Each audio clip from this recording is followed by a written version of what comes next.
What the? Jacob again? Hello, hello. Welcome to Feedback Friday. It is Art Edition again. Hello.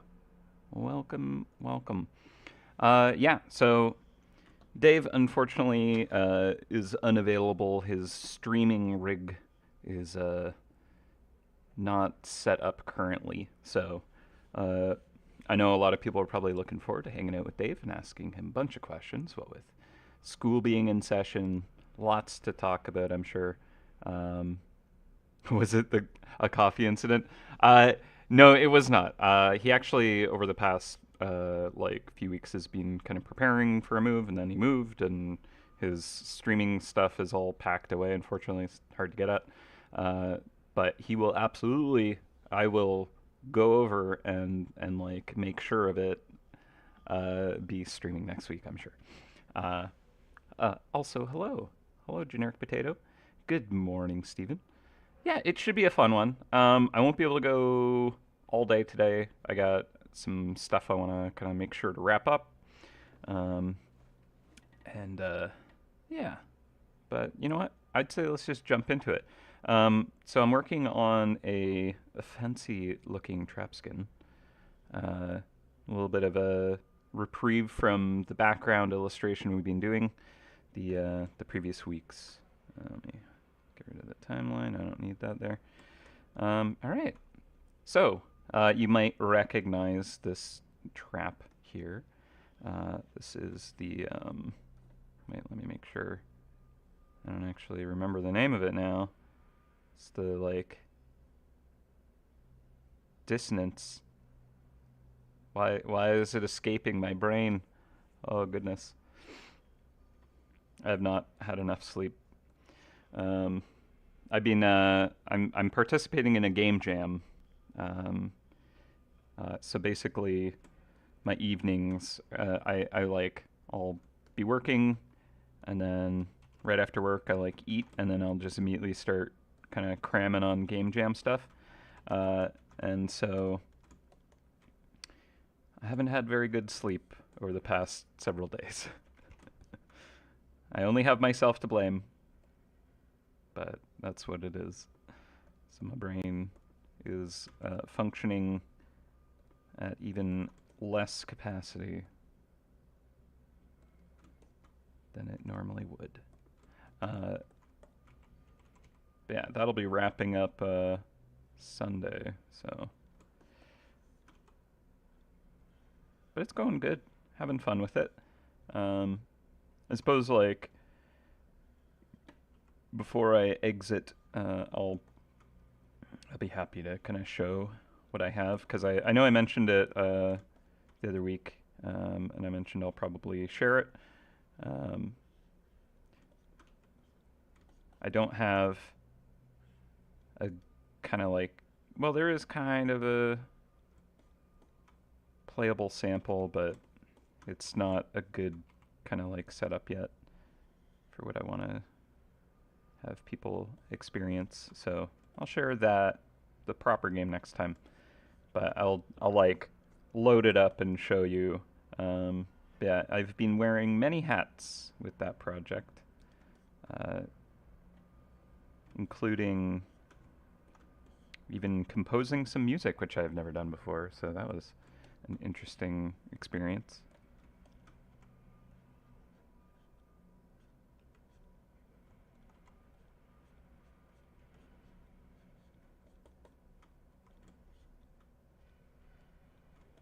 Let's see. Yeah, okay. I thought it was like the celestial, like, yep, okay, Chrome celestial dissonance. I'm like, that's it, but is that it? Like, isn't like, am I thinking of time split dissonance? Is that what's causing me to think that? Uh, yeah, yeah. The celestial distance, and it is the Chrome version, of course. Um, so trap skin for that one.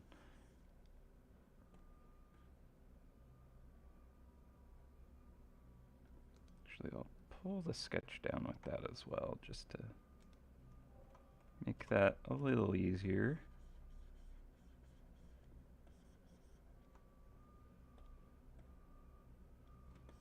Okay. I think I'll scale that up a bit too.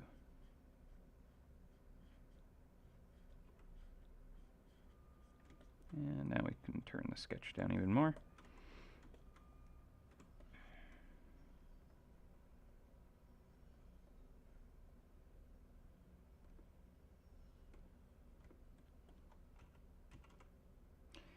Yeah.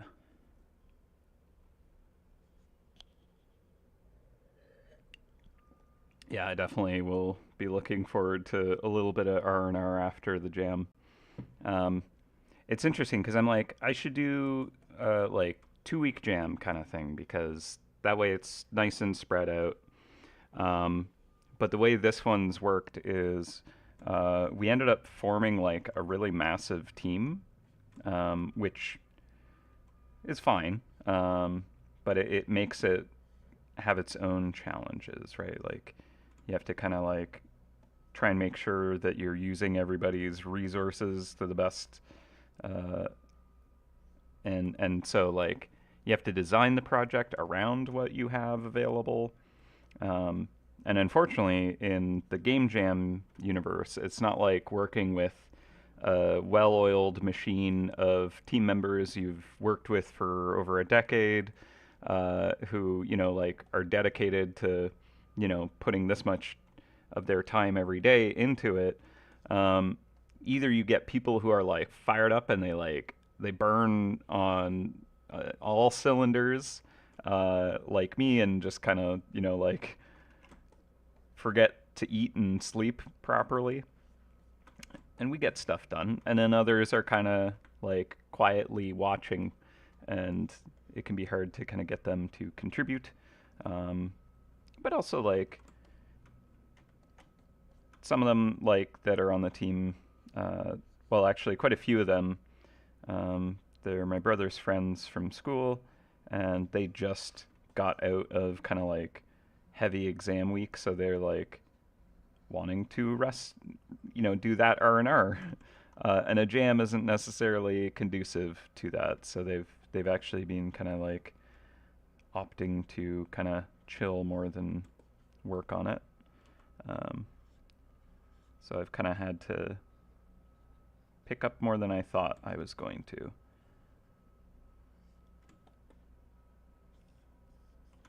But yeah, that's just kind of until you've kind of developed like a rapport with the team and you know how they work, it can be hard to get that maximum efficiency like we do in as a hit grab.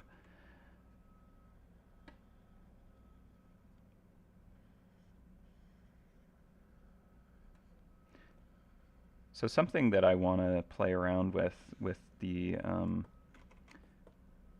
kind of like aesthetic here is there is so I've been doing like engraving and stuff and such, and like learning that skill for decorating axes and stuff. And there's this kind of technique called like scroll work, um, that is kind of very common engraving. Coffee is good. And So it's kind of got like not well, it does have rules about how the uh, the scrolls are kind of created and drawn.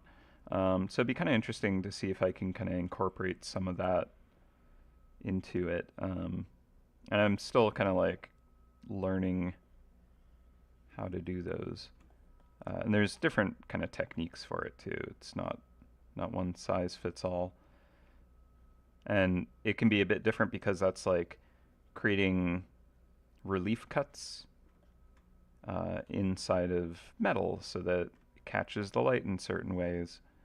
Um, Whereas this is more like wires. So I think it'll be treated differently anyways. But yeah, like I might be able to use some of the ideas to make it basically it's supposed to look like a plant kind of unfurling. Um,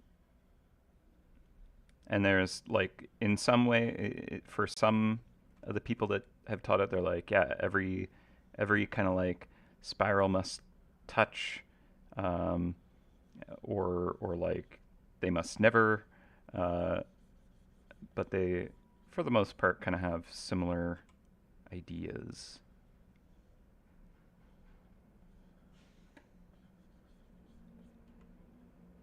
Yeah, I don't know if I want to go like full on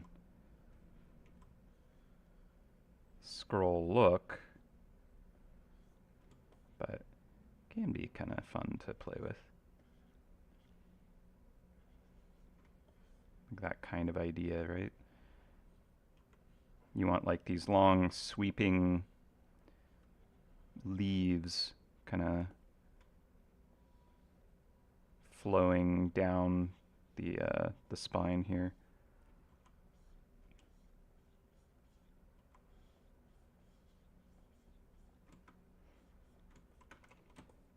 It's interesting because in like a lot of what I've learned about kind of design is you don't want to have like this exact same rhythm, but like some of them are like, no, it's got to be like precisely laid out,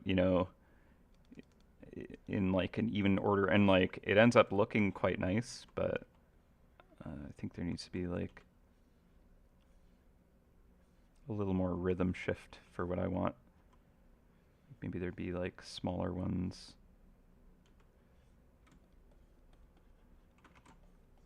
Kind of just add a little bit of variety. But also, like, if I end up going that style where it's like filling in the leaves, then we're gonna kind of like uh, obscure a lot of the inner detail, which might be good, might be bad.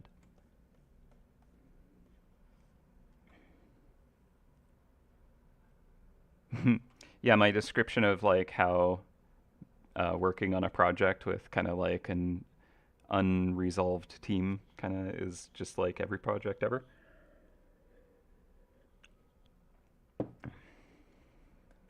I would say that like yeah, with who I work with for MouseHunt, we all know how to kind of like work together and like each other's strengths and such. So there's not really like a case of kind of like so in the game jam, for example, um, assigning someone a task to like put in this system or whatnot.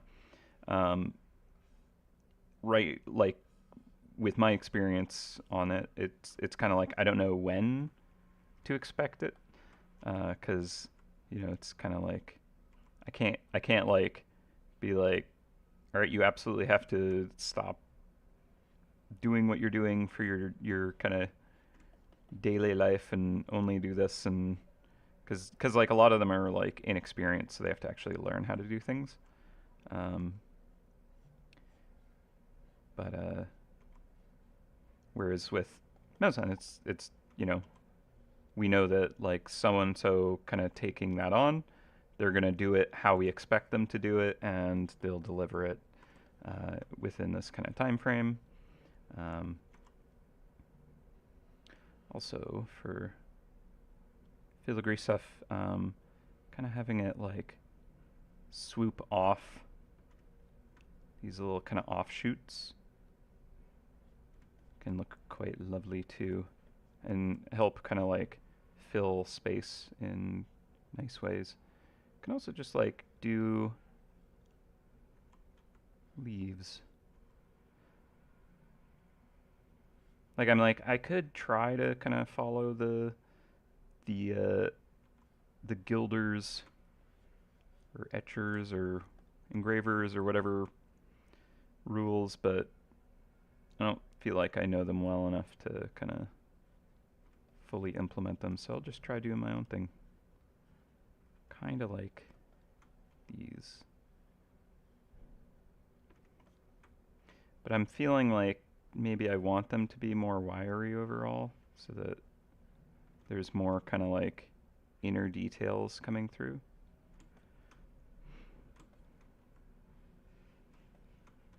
Yeah, I was kind of mucking around in the design earlier the week, but when I learned that I was going to be doing Feedback Friday, I decided I wanted to kind of try and save some of this work here with you, because I feel like I haven't been able to get your kind of like inputs as much over the past few sessions, so I think I want to try and do a little more of that. So I'm going to kind of like see about doing a few different kind of styles and see what you guys would prefer. So I'm thinking a more kind of like spindly version would be where the stems actually get thicker the further out they go, which is kind of interesting. It's a little different than kind of like what I would normally do. But I think it'll kind of create this finer, more kind of fragile look in a sense.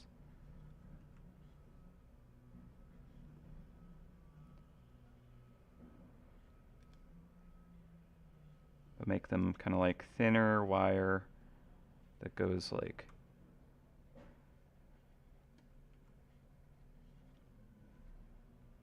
they like stretch further than these kind of like leaves coming off immediately. And maybe there's like less of them, or they can kind of like stack up together but still be able to kind of like you can see through them. So it's almost like there's like a thickness building up, but that's because there's a bunch of these wires kind of like laid together and combining, right?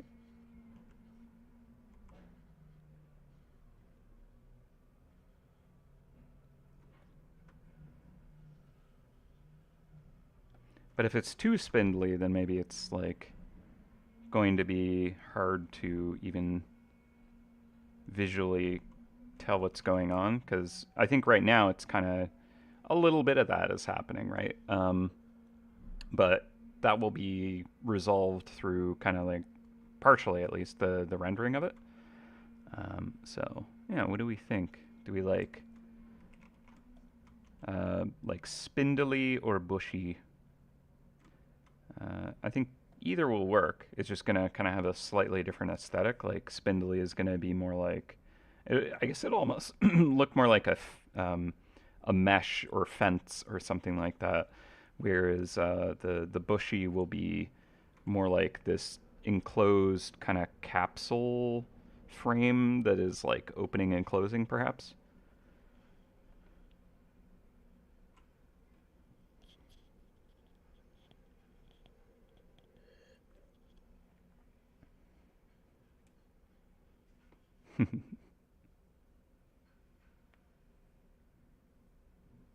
The bushy one. Okay. Yeah, we got two people wanting to go for the bushy style, and I think that that might look easier to kind of visually comprehend, instead of all these like you know so many wires overlaying. There will be more like a good kind of like strong set of these kind of like interacting in this kind of like dome or semicircle or whatnot.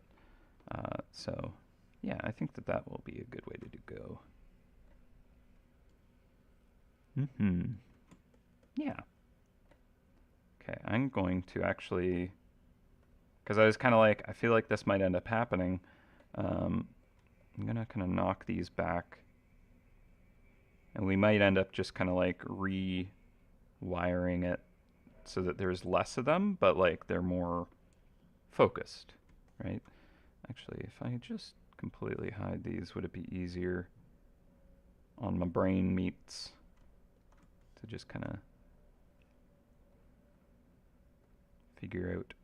It might. It might. Like I could start with like one layer. This one seems like a good one to start with here, actually, because they're kind of nicely spaced out. They would take up big enough amount of real estate that I can kind of like figure out what needs to go behind it next. So yeah, that might be the way to go. And the nice thing is I'm using Clip Studio, uh, Clip Studio Paint, and it's got some really great um, symmetrical kind of painting tools. I know that a lot of them, like Photoshop and others, do also have pretty great uh, tools like that, but I've just found that Clip Studio is kind of the way that they do it. It's like even better than what I've experienced in other drawing programs. So can't even really describe why. It just feels more kind of configurable. Okay, so we're going bushy. So we want to actually like fill space in a nice way.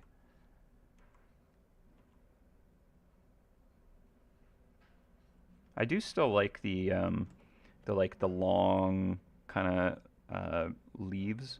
So I'm gonna try and stretch them because I just think it makes it look fancier. You know, nice flowiness to it.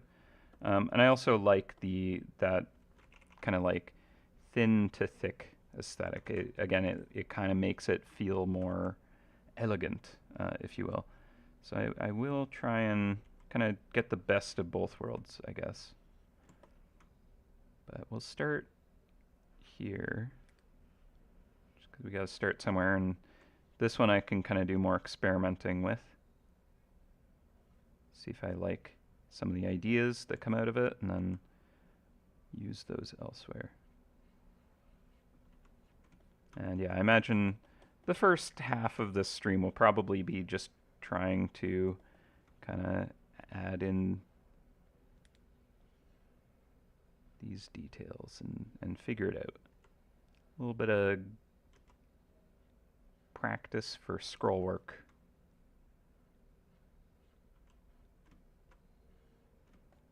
Yeah, I was thinking for like one of my axes, perhaps like my big axe, I was thinking of trying to kind of do just like a bunch of scroll work on it, just to like actually try and figure it out.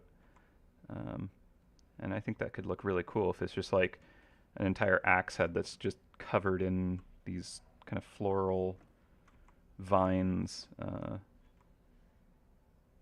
that just fill the space and catch light in a really cool way. I mean, there's a reason why it's like a traditional style. It's very like, it looks really neat, just covering a surface and on a like shiny metals and stuff. Like hopefully I'll be able to kind of capture what that can look like in this piece too.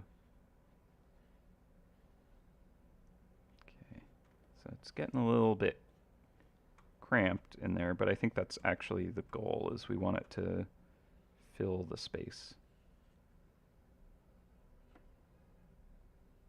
I want these to kind of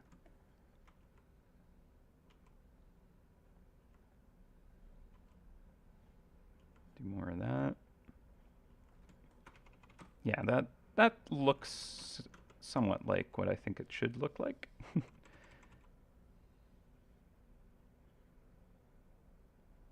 I'll get another kind of like little scroll here with like a leaf coming off that. I suppose I can experiment with this style where they wrap and touch, or get as close as possible anyways.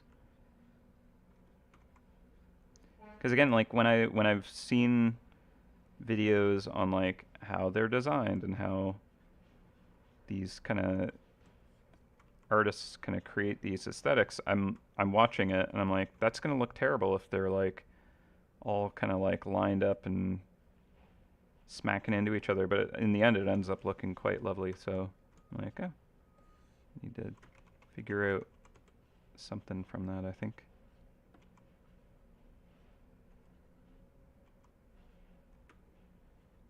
And that's getting a little too much in there, maybe.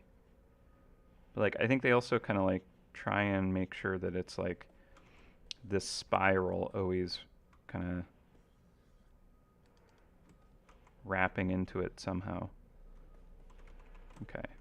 So that's definitely, yeah, you know what? I think that this will be a really interesting aesthetic to have that like bushiness to it. Um, I think it'll be a nice kind of like unique look. I think it's going to be pretty cool. Okay, so I'm going to make a little more space for this one. Also, this one, we need to like tackle it in 3 dimensions as well, which makes this a little more challenging. Uh, I wouldn't say insanely more challenging because this is stuff that I like to do anyways, where I like to place things into perspective and manipulate them that way, but it's certainly because I'm not actually like sure how to lay these out effectively. It's certainly not making it easier to like try and make things line up aesthetically, but then also be in perspective.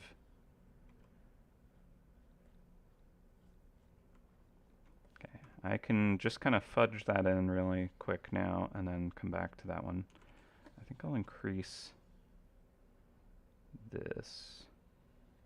It's like how spirally should a spiral be, right? I don't know. Like I think you probably want to follow that like the the like golden ratio I imagine is probably a part of like the actual spiral tightness.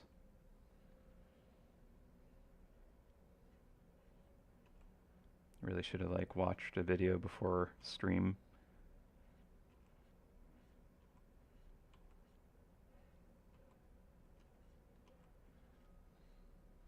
Okay. Yeah, I think that that is kind of capturing the look that it's supposed to, where it looks like these plants, like a you know a bud kind of coming out of the ground, and it's like unfurling.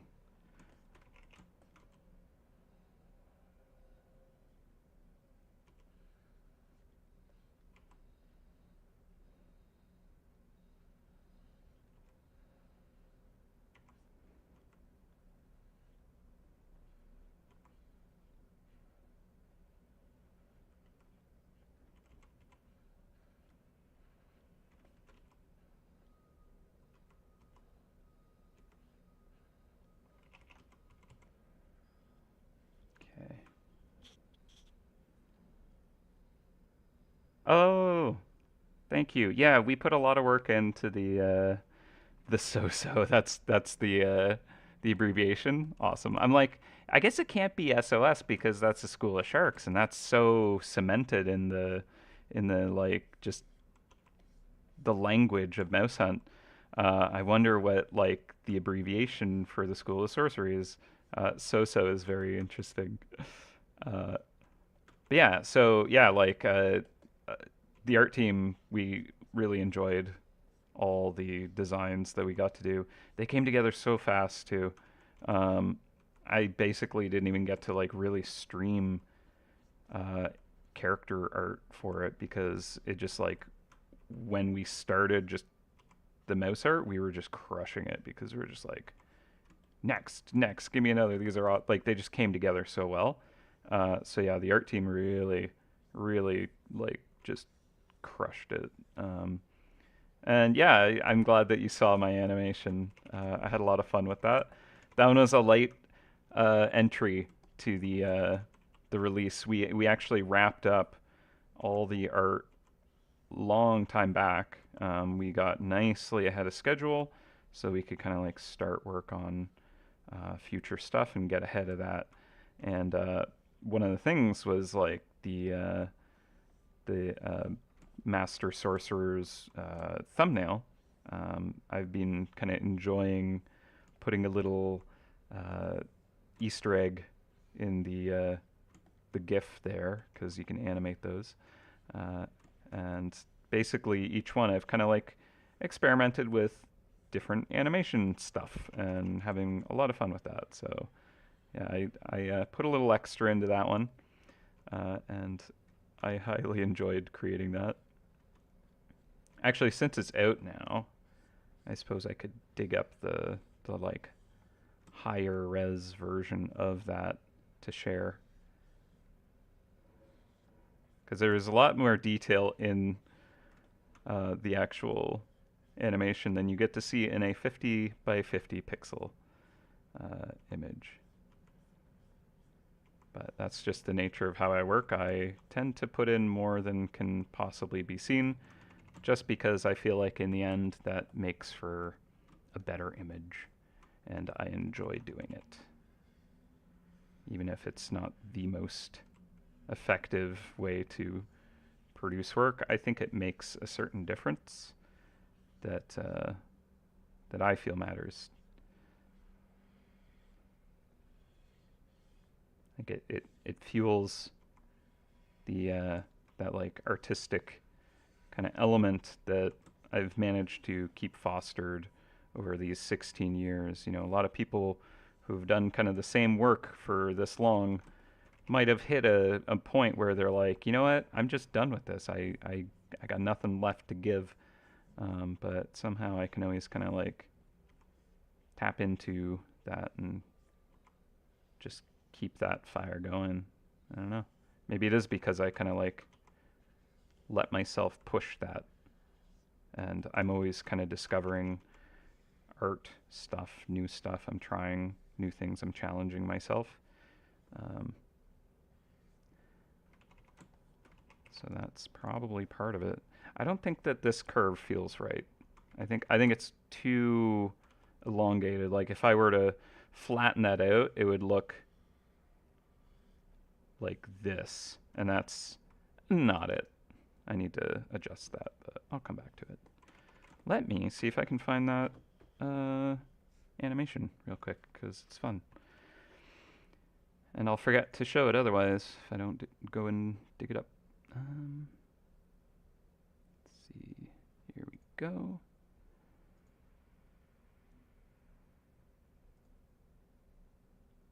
Oh, I could just open the actual animator file.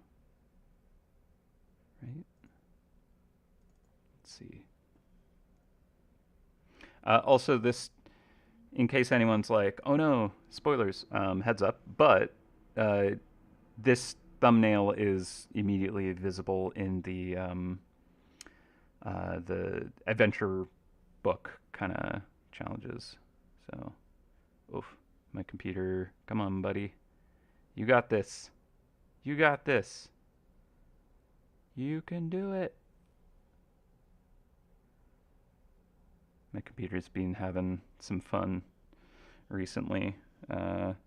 Randomly, my tablet like pressure sensitivity has gone wacky. Also, whoa, I'm dropping frames like crazy. Okay, I think we're good now. Apparently, I overloaded my computer by like opening a file. Who knew? All right, so here we are, like full res animation. Good times. Yeah, no delay. Look at that. Obviously, it's like very kind of like flat and crunchy because that detail is just never gonna make it into anything. Um, and you know, knowing me, I would definitely like put in all the little like fabric details for every frame, but that'd be a terrible idea. But yeah, so I had a lot of fun with this. Yeah, I was kind of like trying out some frame to frame animation techniques. There's this really cool style of animating that I saw from a guy who does like pixel art stuff, where he just like draws smudges as the movement. So it'd be like that arm sweep would be like just a big triangle, and he would draw like from the frame it's in before to the frame where he wants it, and then just fill that entire thing in. And that's actually like a technique like where you smear an animation to like create this like really fast movement where it like stretches, but everything is doing that. And then as you're going through the animation, you just start tightening those up until it finds the right position, and it's just like a technique I've never seen anyone else doing in animation. And I felt I was able to create these like really nice swoops, like that arm scoop where he like brings the shadow magic just right. Um, and because of that like smearing style, I was able to kind of create these flows that were easier for me because I'm not an animator, so this is all un kind of known territory. But like also with like the kind of like just elements that are being knocked around. Um, yeah, I also had some fun with just like the special effects, like turning on like a inverting layer effectively for a single frame, and then just like having all this debris just slide. Uh, yeah, it was fun. It was fun. Nice little kind of like experiment. And I'm just like gonna find the next one to do and then make it even more ridiculous. Surely. Let's see. Computer. Maybe I should have stopped the animation before trying to close the file. You can do it, computer. You can do it. Oh, there we go. Oh, there's like a little thing I was working on for Game Jam. Let's see. This is the file, yeah? Okay, good. I have many files open. I don't want to open the wrong one.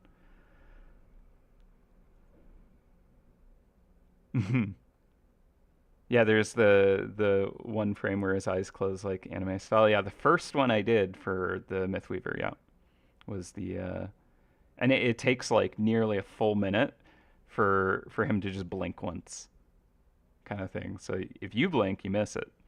And then yeah, we had the mythical giant king after like I think it's like 38 seconds, like reaches and like grabs the camera. But yeah, the animation with like the ears flapping and the robes like lifting and blowing in the wind. I had a lot of fun with it. I enjoyed that. It was good. Good time. But yeah, because it was like uh, a very low priority to throw in that animation. It's just Jacob wants to do a silly thing, so he's gonna like find spare time to do it. So it's just kind of like here and there when I remembered I still had to do that, I would try and like put in like a little work here and there. Ultimately, it didn't end up taking like a huge amount of time because I kept it as like low fidelity as I possibly could. Like overall, it was maybe like 12 hours, give or take. And that's because I'm learning it, like I'm sure someone who actually knows what they're doing could crack that out in like an hour, but yeah. So the fun thing is GIFs. Um, at least in Photoshop, I think I can do it in other programs, but you can actually set the actual time delay between any single frame. So the way I've built them is I have like a weird amount of duration, and then it plays at whatever frame rate I designate, and then maybe it loops. But yeah, yeah. Maybe there's other animations in the game, or maybe I'm just like saying that so you'll like go and just stare at random thumbnails for like minutes and be like, nope, not that one. Guess I better keep looking. Jacob wouldn't possibly just tell us a horrible quest that actually is a lie. He would never do that to us. Not ever.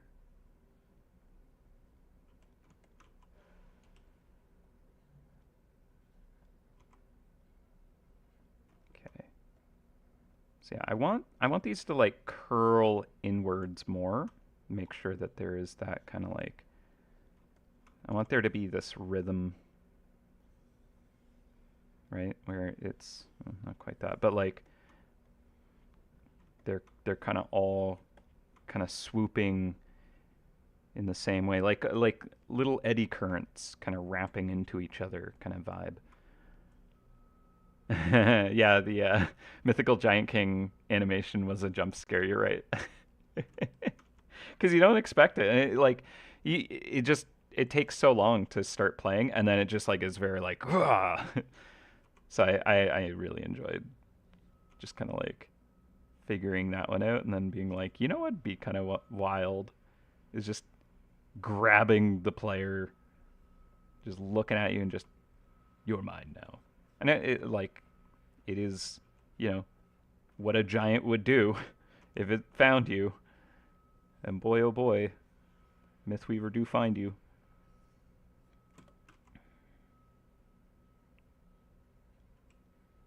Speaking of which, how are people liking the school? I'm getting my butt kicked by the mice. They are strong, very strong. Need to like use some pretty decent charms. But there's a lot of tools in the toolkit available these days, so wouldn't be much of a test if it didn't test your skill, would it?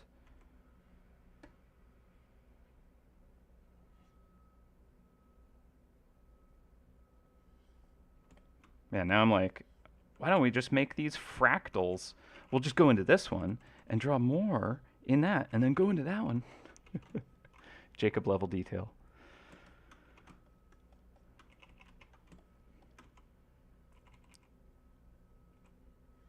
I mean, I feel like it would be appropriate for a rift trap to just be made of fractals, right? I'm sure one day I will find a way to do it. The infinitely recursing uh, trap, and it's like the one animated trap, and all it does is zoom into itself forever. It becomes like a human trap because once you look at it, you can't look away.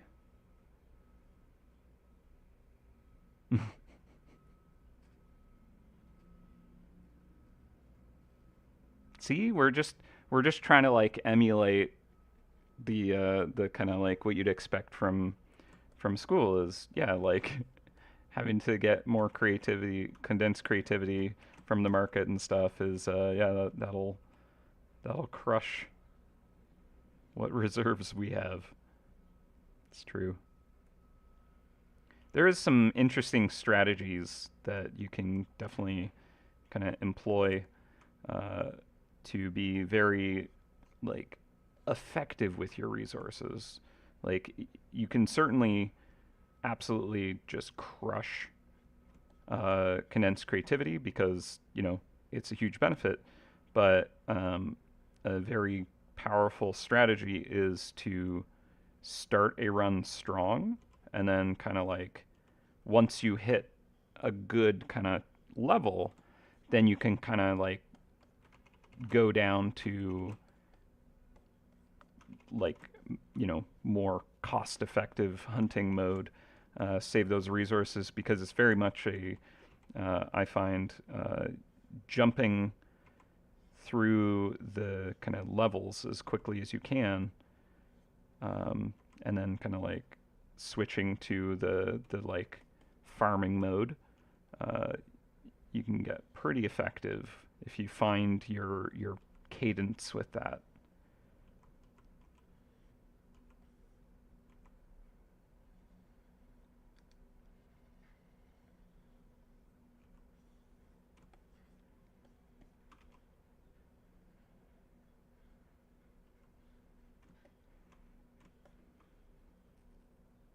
Mm. It's faster to farm CC and table of contents and use it in so-so than to hunt in so-so without it. Yeah, I mean, like, you're not wrong, probably. Potentially. Like, I imagine that there is definitely, like, a flow that you can kind of, like, create. Um, and honestly, like, I think it's a, an interesting dynamic because, I mean, it's the farm, right? Uh, the kind of intention partially is to allow these like locations to kind of like work together, ebb and flow. Um, so the school itself is like a nice and simple kind of mechanic to kind of like playthrough, there's some depth in how you decide to do it, but it's like a nice kind of just like, it's not overly complex, I feel, anyways. And I think that we wanted something in that realm for kind of like a smaller release. And it allows for room to kind of jump around, farm some CC, crush a run, etc. And just kind of like should have some nice legs to it, I think. Plus, like the reward structure in the area is definitely something I think people are going to be going after for some time.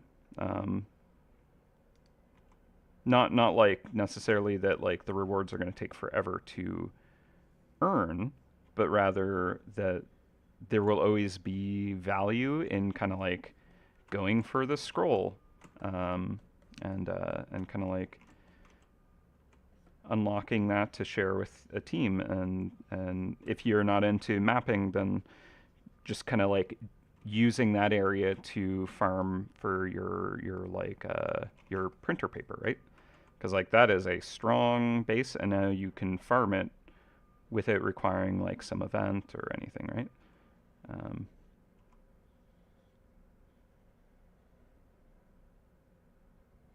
so I think it has a lot to offer. I like it.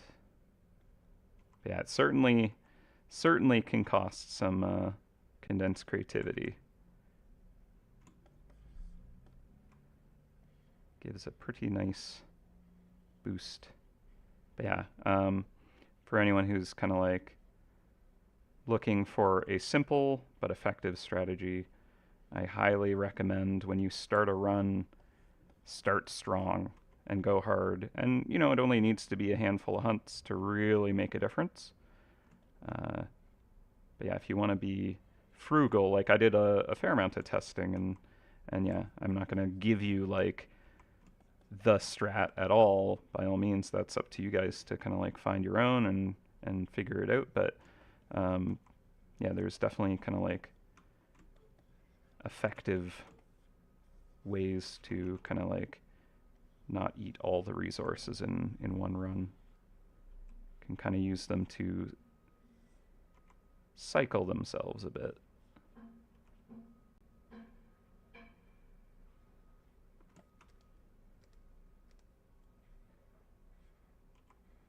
Yeah, I'm sure you'll get to have a lot more interesting kind of like conversation with Dave about the area and stuff next week.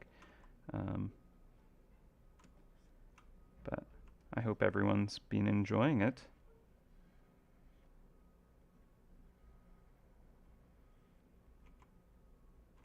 Okay, so this one, again, like I didn't adjust these curves like I said I should. I think I need to tighten this one up.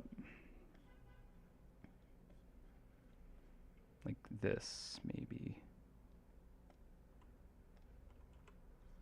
Right? Yeah, that seems a little better.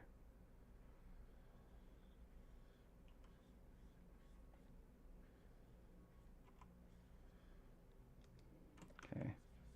So if I'm following the rules that I know of, basically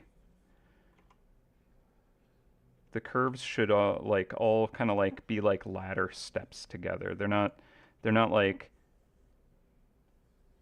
this one will like suddenly wrap around that one.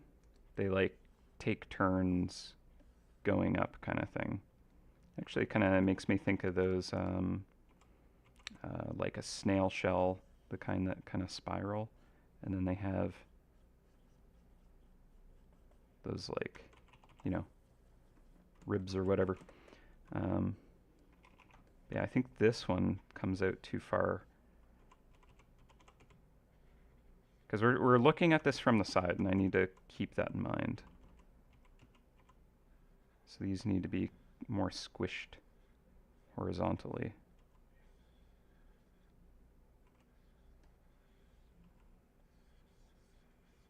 Yeah, now there's... Okay, let me flip it and see if I can think about it better. Maybe it's the end of the spiral that's in the wrong position as well. I think maybe if this is more like that, because I feel like this should line up with the main spiral for it to work. Yeah, that I think is better. So let's do that.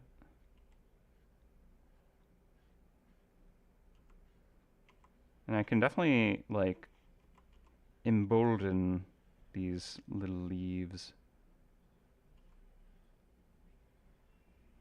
where they like turn into an actual leaf, right?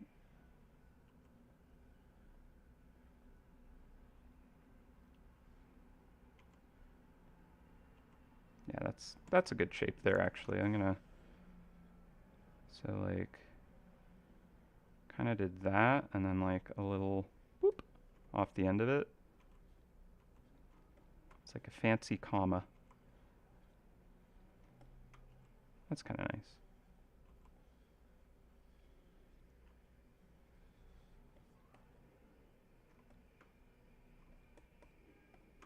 Probably use that a little more.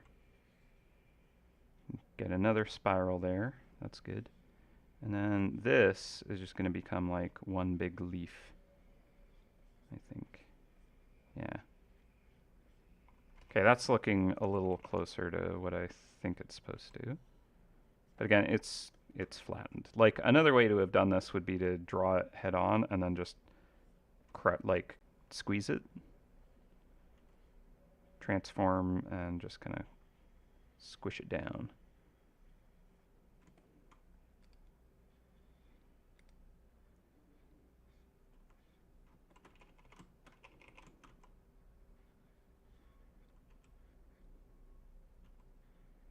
I think I can thicken some of these up a bit more too.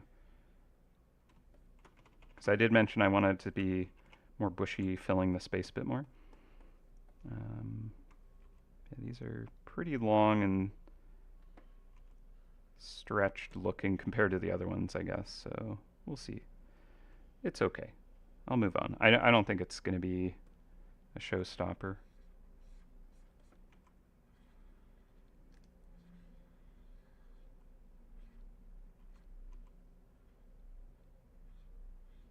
I think that I could block these out a little more effectively if I just kind of like do really big basic shapes and then come back and refine those. That would probably be a better way to handle this. Ooh, it's looking pretty nice, I think. So let's try that. We'll go like really big, zoom it out, and just kind of block in the biggest shapes and then get tighter and tighter as we kind of zoom in.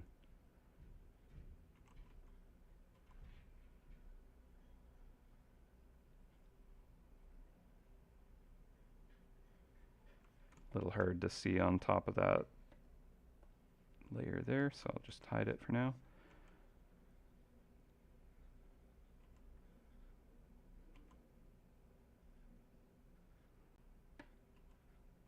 Okay. What are we thinking of this style so far? Are we liking this direction?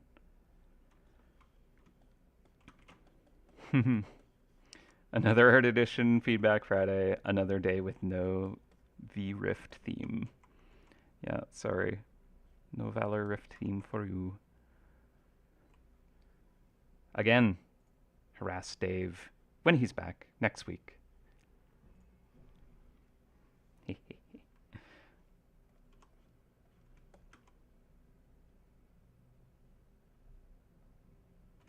have to put on like some big community campaign.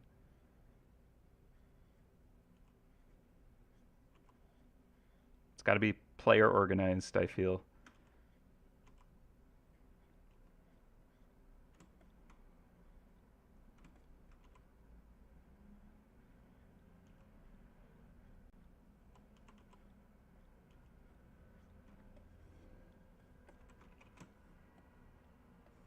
Nanian Hunters for Valor Rift theme.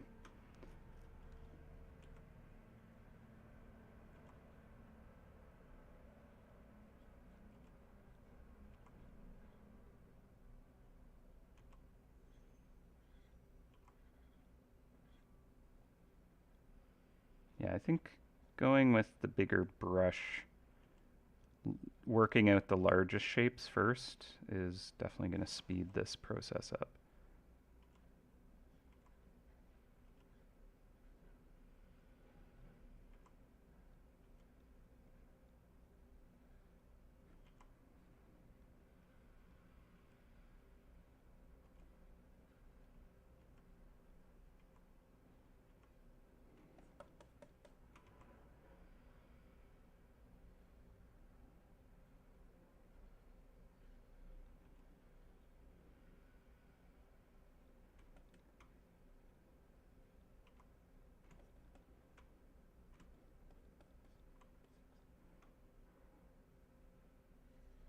We can get one like coming off of this. Now I'm kind of thinking like, actually, before I had these like layers of it, but now I'm almost thinking there should just be like one uniform kind of shell, um, instead of them overlapping and interfering with each other, where it just starts to get chaotic if it's like just one big tapestry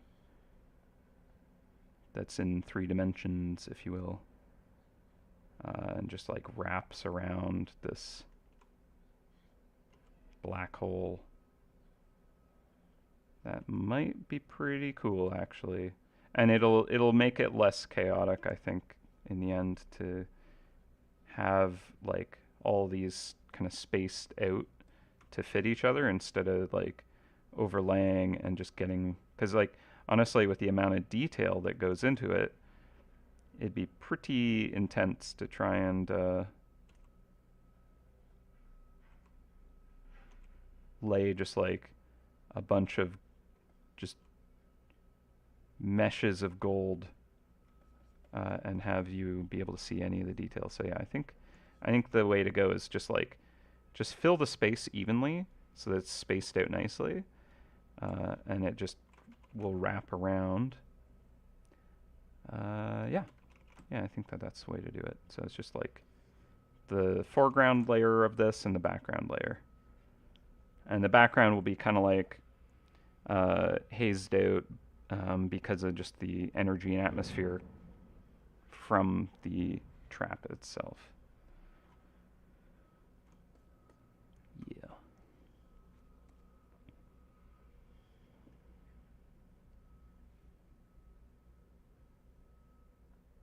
Hmm. The pattern you're doing now feels like it's stylized branches, but how would you go about doing roots in the same style? Great question. So like, I mean, roots in that style would be like, I don't know if I would want them to kind of like spiral to the same extent, right? Because these are emulating like leaves, right? If it's roots,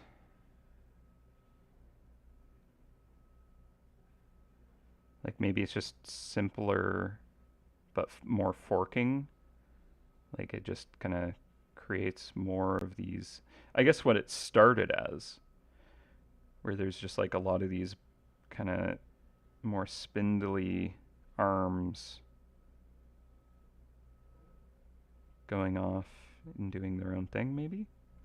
And like I feel like those can work together. So if we did do the top is the growth and the bottom is the roots, that could look pretty cool.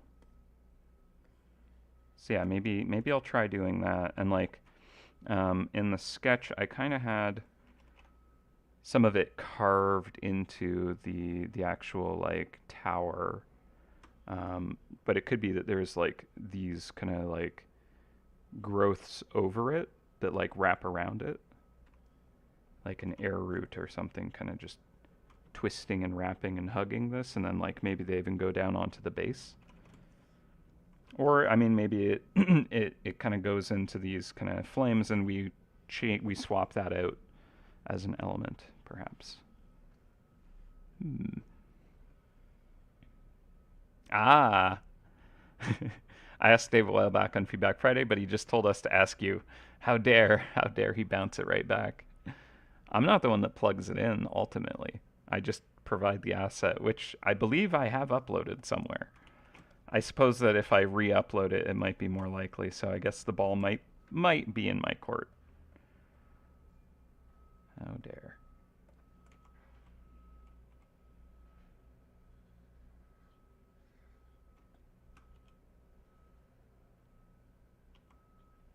Here I am trying to cause a ruckus.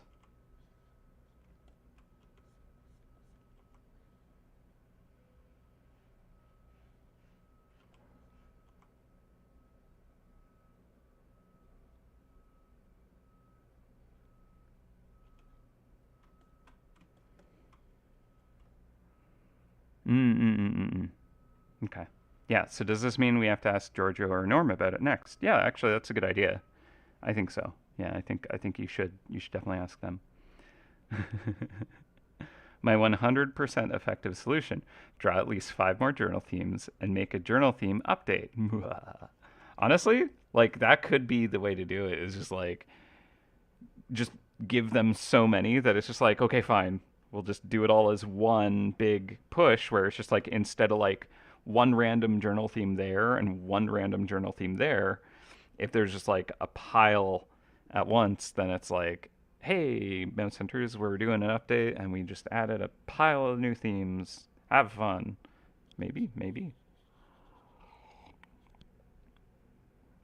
All it requires is just a lot more art. Easy. A lot more unplanned art. I like it. What could go wrong? And then I will be the master of themes, the one who holds them all. And I will just laugh maniacally behind my wall of art that you may not have. These are mine. Mine.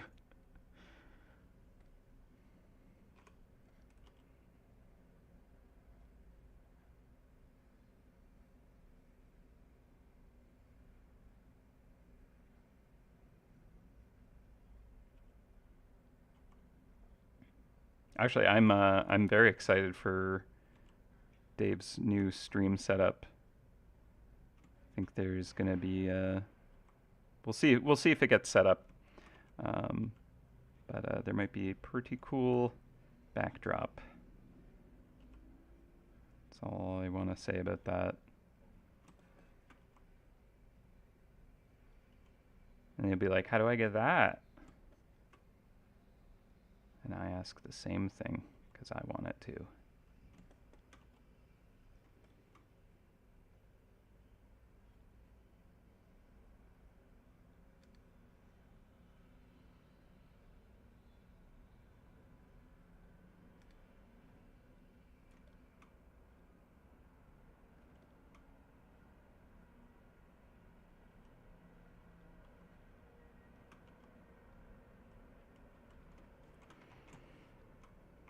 Nice.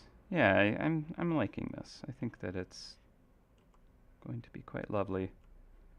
Going to be interesting to render it all as like shiny precious metal.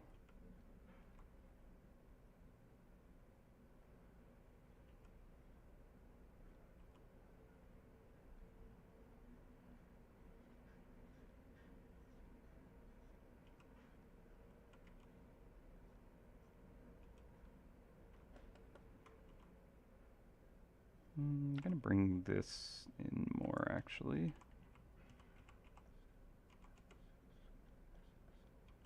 Because I think there's this uh, aesthetic where they very, very much nearly touch. They kind of like fill as much space. So I'm gonna have that come down here. because I don't want it like creating this tangent with this this element here in front. So I'm just going to have them kind of like get close, but get cut off.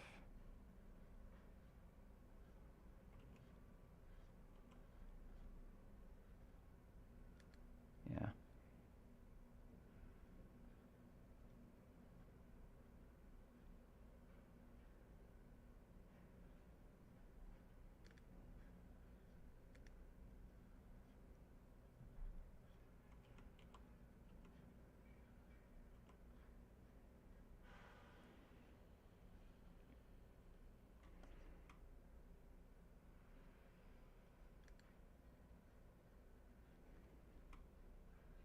Actually, no, I'm going to have that just be another leaf.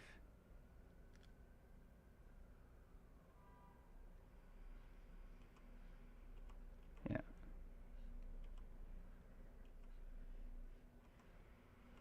Have that kind of curve up. Nice. All right. Yeah, I want there to be this balance of large, medium, small elements through it, and like kind of balanced with each other. Um, so like these leaves need to feel large, and like the stem itself I think needs to have a wide enough difference that like when you're kind of like, you know, like just glancing, squinting, you can kind of see that there's like, here is a big shape, and then it's surrounded by small shapes that add to it. If they're all too similar in dimension, hi Charlie, you helping? They're all too similar in dimension, it can kind of like get noisy and unfocused.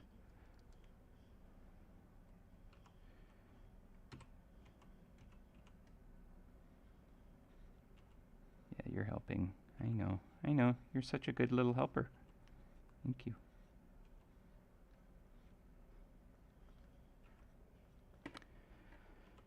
Looks like, so I took Charlie into the vet on Friday, just as a regular checkup, and she's doing good. She's old, um, and she's in good health, no issues, except she doesn't have amazing teeth. Her mouth genetics not awesome. Several years ago, had to get some teeth pulled, and she's been on like dental food ever since, which has helped for several years. But unfortunately, they're looking not so awesome again, so she might need to go and get more teeth pulled, which is not fun for anybody. Definitely not cheap either.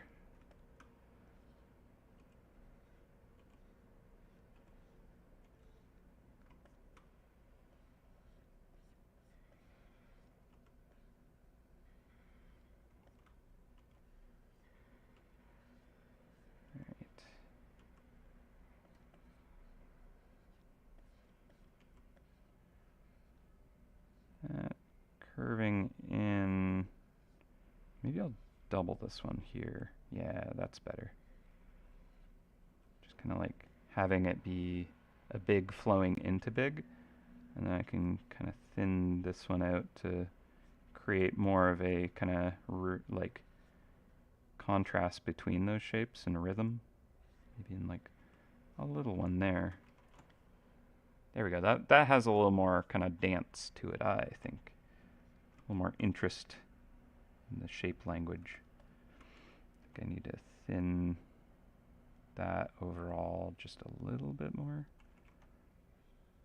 Yeah, here we're getting into Jacob space, where it's like, oh, I found something to get like super pedantic about the details, and just like go back and forth on something until it's just right, even though it's barely changing.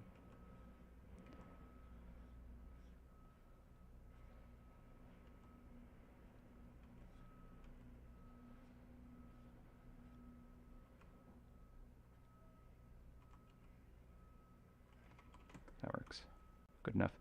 No, I want this one thinner. I the Jacob moment of good enough, and I'll move on now. Yep, I am currently moving on to a different part. I am not totally still picking at the thing that I said I will move on from. Not at all.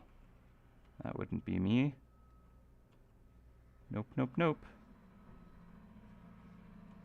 Definitely done with this here piece, and that's why I'm currently moving to a different part of the illustration, and I am done. Yeah, all right.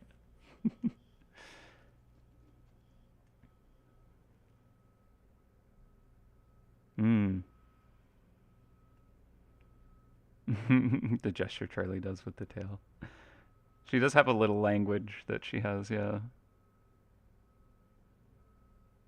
Oh, the way that Charlie kind of like communicates. Yeah, she's pretty communicative like that, and she does say that she appreciates me. And she also does this thing which is adorable. Let's see if I can get her in frame, where she is just sitting on my armrest, and she'll just chill there. And then like she'll chill there for so long that I forget she's even there, and then I like move and I bump her with my elbow, and she's like, "Oh, I'm sorry," and I'll leave. Okay. What a, what a horrible person I am for interrupting her, like just hanging out with my human. Yeah. She likes it when I'm just talking to my computer. She always is like extra curious when I'm on doing a stream. Thank you for the tail in my eyeball. All right, back to the art.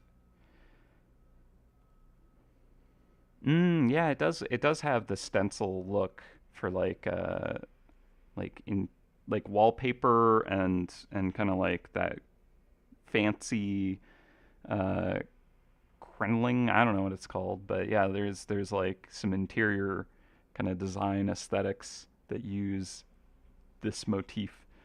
Um, it is kind of wallpapery. Hopefully, that's not a bad thing. I think it'll look elegant.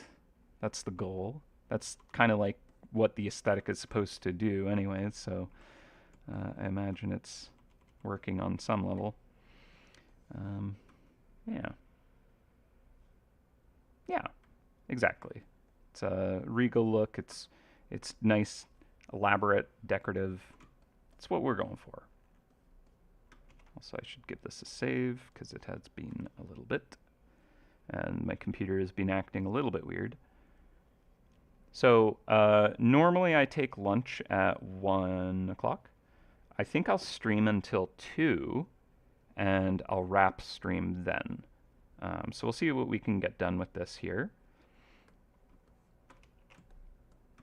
I would like to try to get these aesthetics kind of like worked out because it's a slow process, and I'm more effective at the like non-stop tedium on stream because uh, I can't just like get distracted as easily when I have an audience.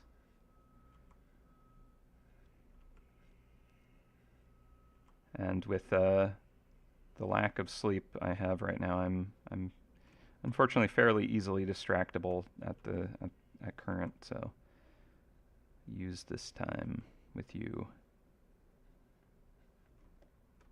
But yeah, I also will definitely run out of steam faster because I'm a little tired. And streaming does kind of like compound that if I go for like many hours.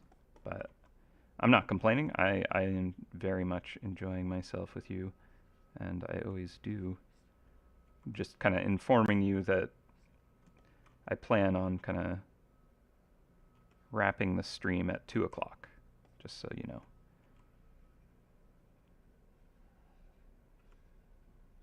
Yeah, this is like I was actually like, I'm gonna do some exploration of this in my free time of this aesthetic because it's something I want to try out.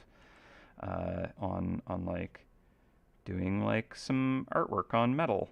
But this is actually a really awesome opportunity to just kind of do more discovery with it, where it's even more focused and purposeful than just like I've literally like got like sometimes I just have post-it notes where I just doodle, like I just have this like puzzle box looking thing that you'd maybe like find in the lab or something like that. But I'll just like or like here is like, oh, I was gonna like make a bench peg, so I decided to like draft up a design on a post-it note. I'm littered with this stuff. Um, but I was also doing like the scroll work on those and just like, yeah, okay, I think I understand it, and like just practicing it every once in a while. But here it's like even more focused practice than just like a random doodle on a post-it note once. Okay.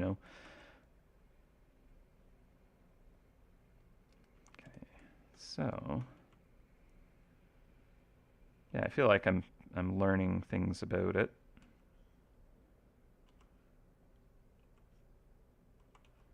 And another thing is like I have plans to, do all that art on the axe, but uh, until I'm like, oh, I know how to do that and I know what I want it to look like, it's kind of like I'm not going to start it until I kind of like have that resolved.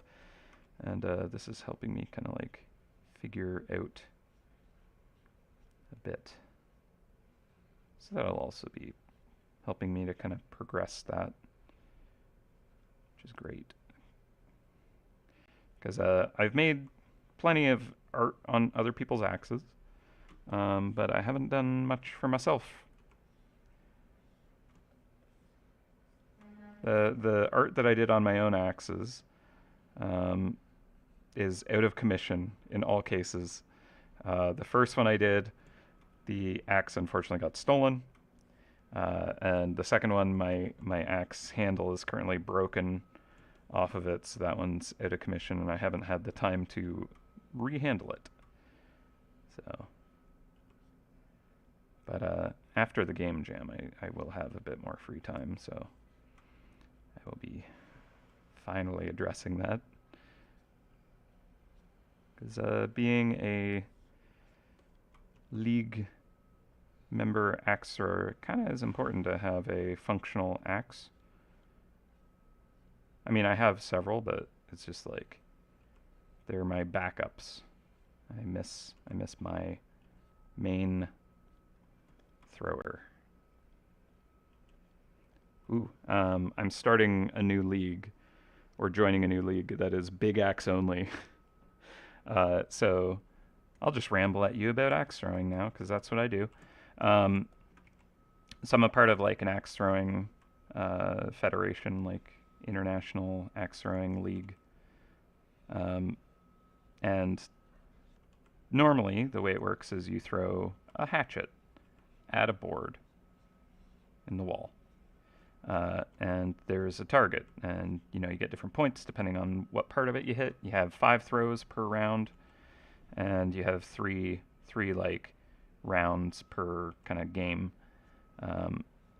And you're throwing against an opponent, not at them, but alongside them. You both throw at targets beside each other, and tally up the scores, see who wins, kind of thing.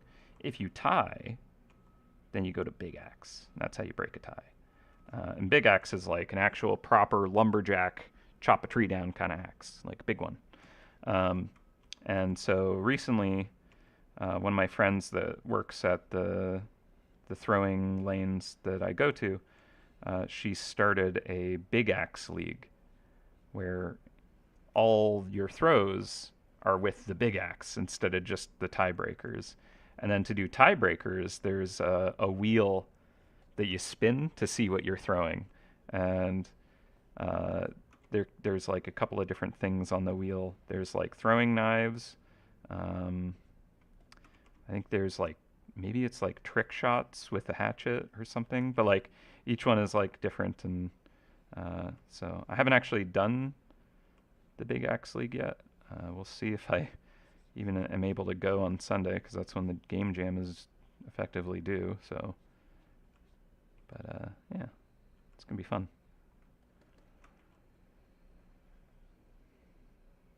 But all the more reason to do all that artwork on my big axe. Being in a league where I throw it a whole bunch. Ooh, and I also learned that so to be effective with the games, normally when you go big axe, you throw one at a time because there's the way the lane is set up. If we're looking top down, you have your target against the wall here, and here's the throwing lane. So you throw from here, let's say, at the boards, and there's this fence in between and on the sides to protect it. And you're far back enough that axes will hit the floor and just skid along if they really are bouncing off pretty hard. But that's for hatchet. For big axe, I have to throw from way back here to make it rotate enough to hit the board with the blade. And that's normal for big axe, is to be much further back. However, for Big Axe League, normally there's these cubbies in the way of one of the lanes and the other one's open, so you can throw big axe from here, and it's all chained off when you're doing big axe. But since we're both throwing at the same time, each lane, now it's okay, well, we have to throw from the hatchet line, and I don't know how to do that. So I need to learn how to make my big axe spin way faster when I release it than normal. And the people in Big Axe League are some of the best of the best, because there's only one Big Axe League right now, and they're all yeah, that sounds awesome, so I'm gonna go do that. So there are literally the people who are in the international world tour championships and stuff that throw there, and I'm gonna be throwing my very inexperienced big axe throws as them, with them as my opponents, and I'll be lucky if I can get it to rotate enough to even hit the board and stick into it, let alone aim it where I want it. So yeah, it's just gonna be a league of practice for me, and humility. But yeah, that's my big axe rant. Thank you for coming to my TED Talk.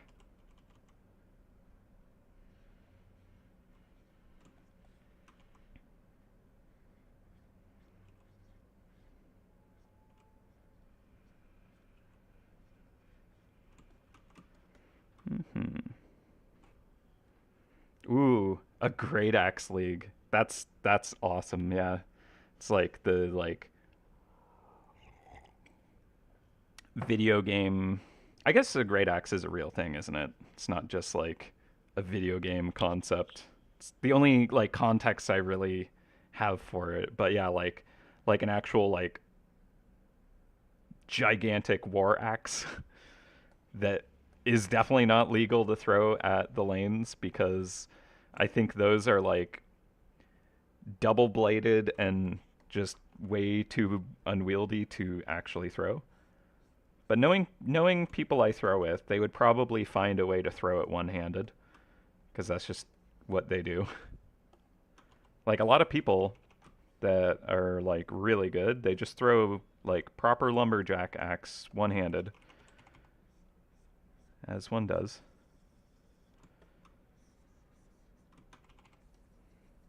And also make it look effortless too. The best throws are the ones where it looks like it took no energy, hands down.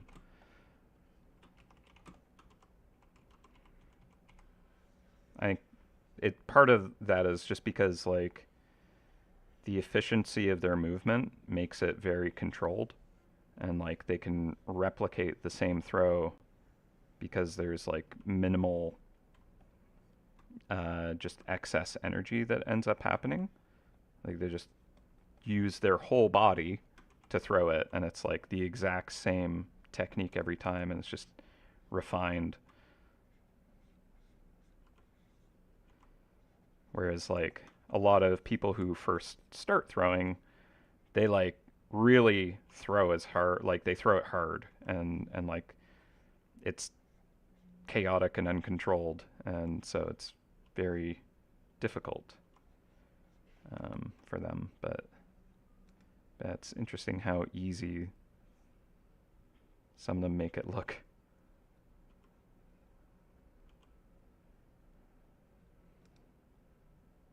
I would say that's a big thing for any skilled thing where you're like watching someone who has a lot of skill. They make it look easy. When I started blacksmithing, I was like, you know what? I can do this.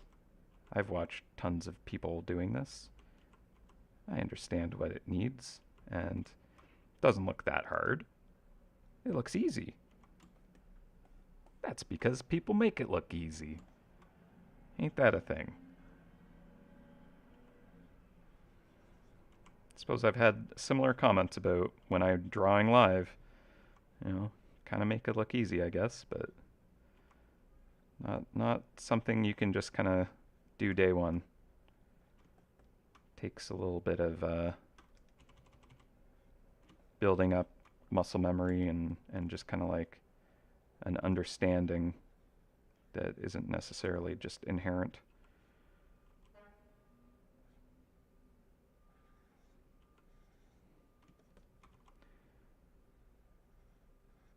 It's my theory. Stick to it.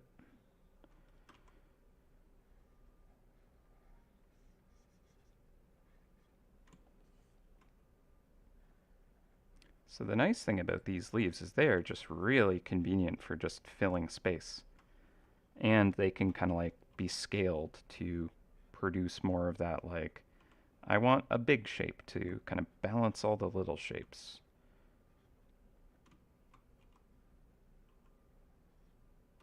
Ooh, I kind of like that, just like a little nub coming off of it like that. Not even a full leaf, just that. Just a little notch. Every so often. I don't want to overdo it, but that just knuckle has an interesting quality, I think, where it's like beginning to spiral. It's like a bud on a tree just before it blooms. Yeah. Yeah. Maybe I can even get them to work there. Okay. Yeah, I like that. That actually does a lot.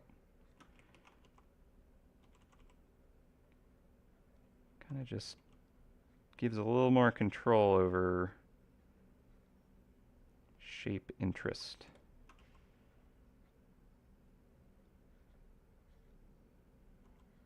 There. Yeah, I think I'm starting to hear what this aesthetic is telling me. Just picking up what it's letting me know.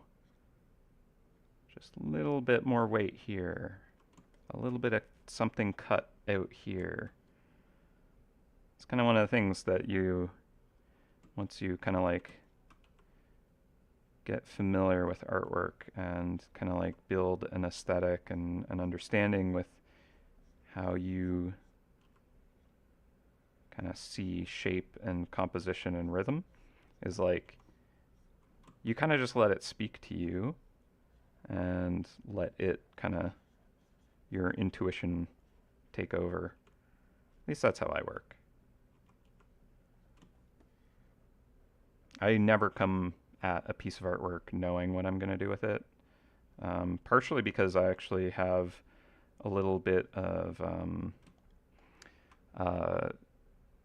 what is it called? It's like Fantasia something, aphantasia, I think, where like you can't really picture stuff in your head very clearly. Like for me, I can imagine objects and like physical things, but like I don't quite see it, but I can understand it, and I can like see like almost like a silhouette of it, but I can like think of it in 3 dimensions and like with moving parts and engineered and like construct it, but like It doesn't like look like it, like an apple or something. I can't picture an apple and see an apple as an apple looks. I can imagine an apple and I can feel the texture and I can like understand how the light will work on the skin of it, but I don't see it. And so when I work on artwork, I don't come in and I know there are definitely artists that do where they know what they want to draw. I never am able to come in with an idea of what the drawing actually is. I have a concept of like its properties and like maybe like the structure, but I have to actually like draw it to see it. And then like when I have something visually on the page, then I can manipulate that with my mind. But I have to be looking at it to do that. So it's an interesting thing. But yeah, it kind of like makes it maybe fun because like I anytime I'm drawing, it's always a discovery. I don't know where it's gonna go. I don't have a plan, not a solid one.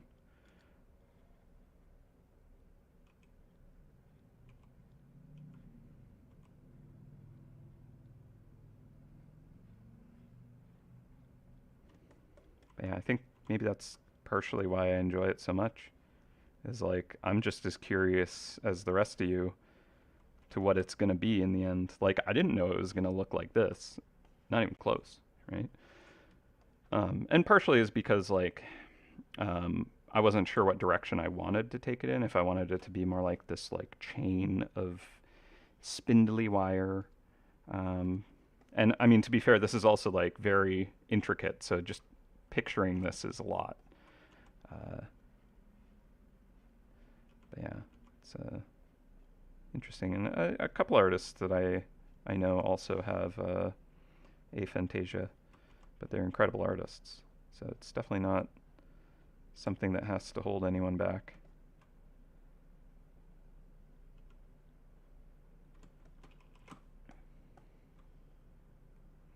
Yeah, so the I would say that the theme is very regal, elegant, fancy.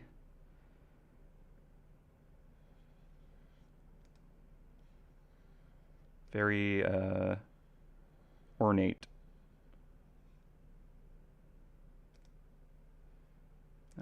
What direction do I want this one? I think I'm gonna adjust this spiral to actually be like an S curve. Do I want it doing that? Or do I want one of these?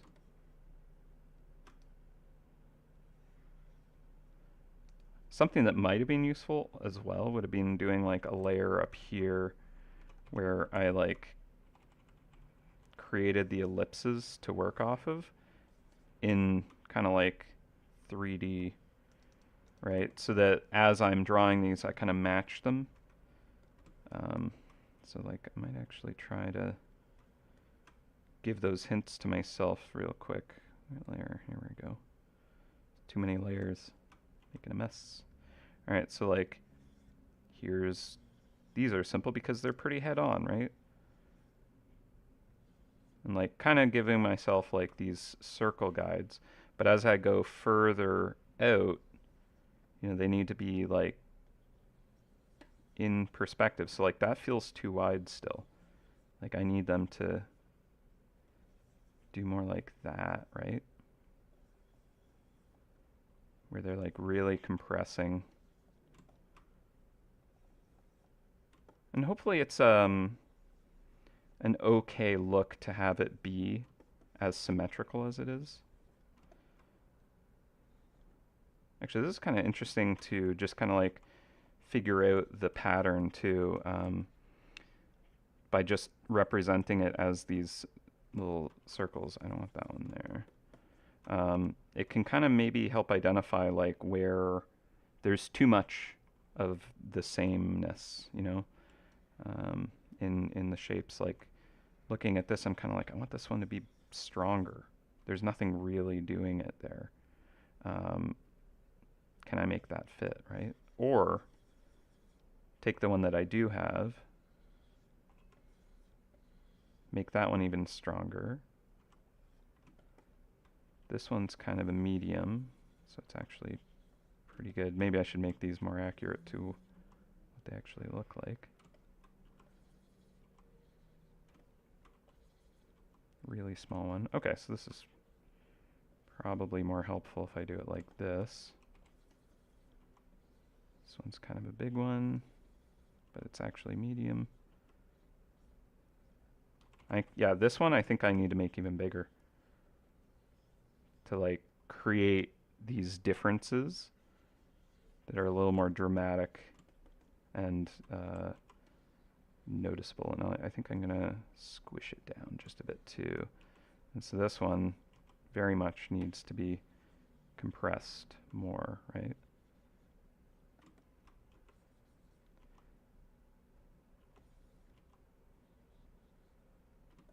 Okay, so I feel like I need something here, but like it's gonna be like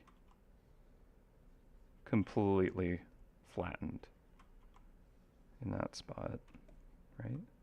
And maybe like a tiny thing here, and I like a little bit of negative space because I don't want it to be too so full that, you know, there's no space between any of them. Okay, so this one here, I feel like if this one's even bigger, that could be quite good. So I might try and push that. There's this kind of like circle happening here as well, which is good. And then I guess there's this kind of like idea of a kind of circle here. Maybe I want this to like be more centered around the eclipse there. It might be complicated to pull off though, given what is already being rendered how it is. Might not be a prudent idea.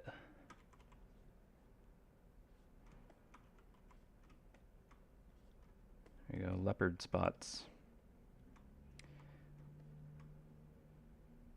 Guess I can just kind of like look at the flow of this. Okay, so there's this kind of like rhythm here. So then if I kind of like swoop this up somehow, right? There'll be this kind of like dance, and then these like big shapes kind of like rolling along the surface. Okay. There we go. I have a hidden concept that isn't necessarily like directly revealed, but the shapes kind of like inform this. Okay, so I'm gonna knock that down to be just a visual hint. Go back to my drawing. Set that to be a draft layer so I'm not grabbing those pixel colors. We are at 12:38, so we're going to go for another hour and 22 minutes.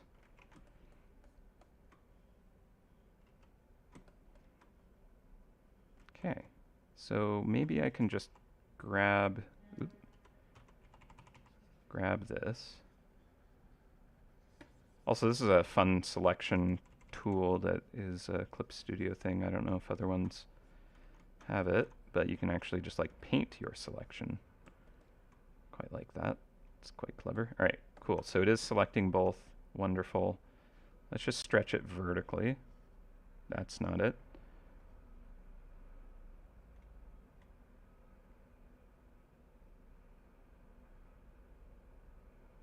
And if I skew it, is it going to actually skew outwards for both? Can I make it skew outward?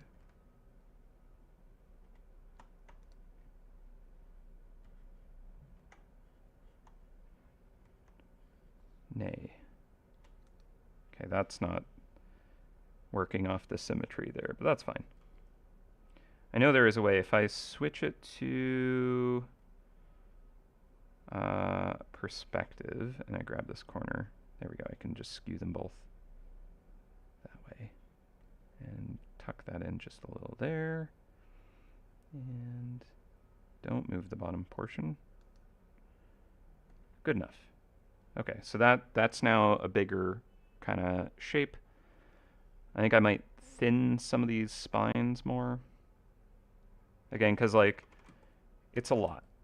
There's a lot going on, right? And I want it to be balanced and interesting to look at, and you look at it and it's not just noise.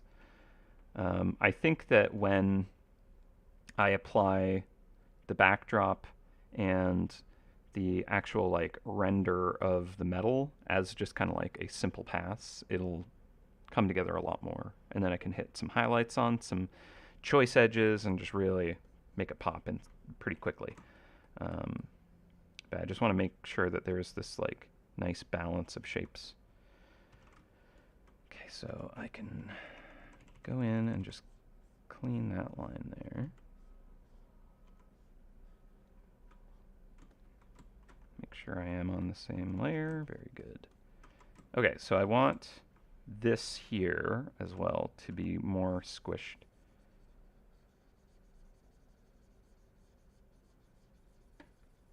So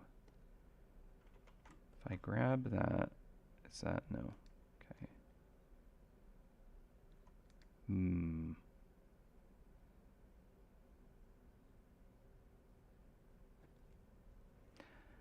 I think that I'll just break these out to a different layer. And then now I don't have the symmetry turned on. I'll just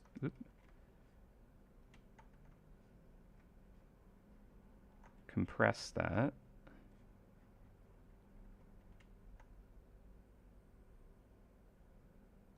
The one below is going to have to be crushed down quite a bit as well.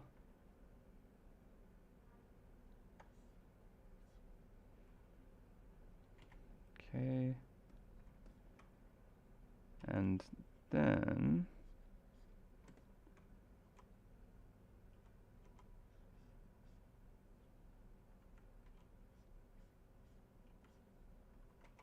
I'll erase that side, grab this side, make a copy of it, give it a little flipperoo,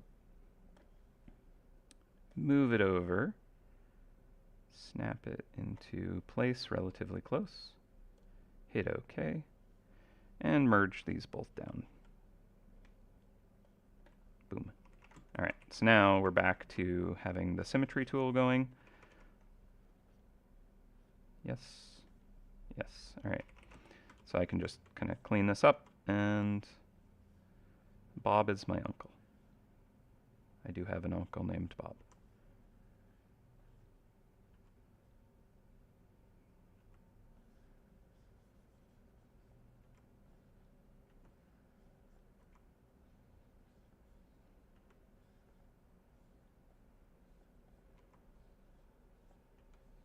For this one, I'm just going to redraw it. Ooh, actually, that revealed that I wanted this one to be a bigger shape anyways. So you know what? We're just doing a redraw, folks. It's fine. I wasn't too happy with that one anyways. When is the 11th season of The Relic Hunter? That is kind of a in limbo state. We have ideas for what we're going to do. We don't necessarily have the right kind of like window to pull off what we want to do. So it's kind of like, I think 10 is being held open, and hopefully we'll kind of find the right time to kind of like take that to the take that in the direction we really want to, because we haven't been super happy with the Relic Hunter seasons of late, and just like there's way better and more interesting ways to handle it that I think we want to potentially be exploring. So we just need to kind of like get the right window to do that. But we're doing pretty good on kind of like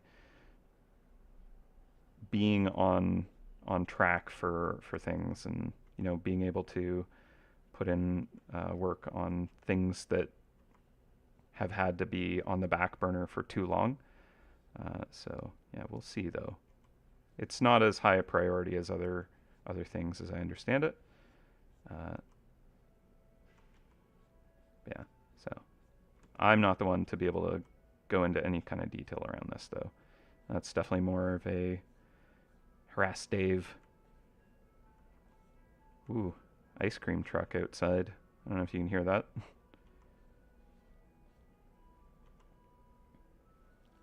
I I heard that go by the other day for the first time this season, and there was just someone like out nearby in the neighborhood that was just yelling, just like very upset about hearing ice cream truck music in the middle of the afternoon. I don't think it was like a particularly hot day anyways, so we're just like, it's not time yet, buddy. Put that very loud speaker away. Get some better music maybe. It's also funny cuz like where I am is like pretty much just construction yard. There's not a lot of like residential neighborhood kids playing in like a park or anything. So it's like, are they going around to the construction workers trying to sell ice cream to them? I wonder.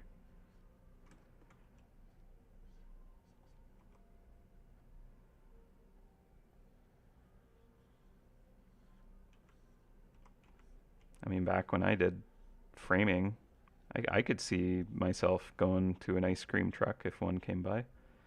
Always just have that like tuck truck or whatever where they have like, quick lunch stuff for a couple of bucks.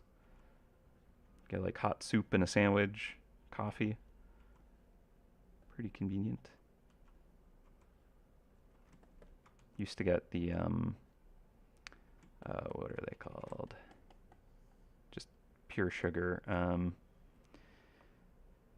They're like a tart. They're very delicious. Raisins in them. Just sugar.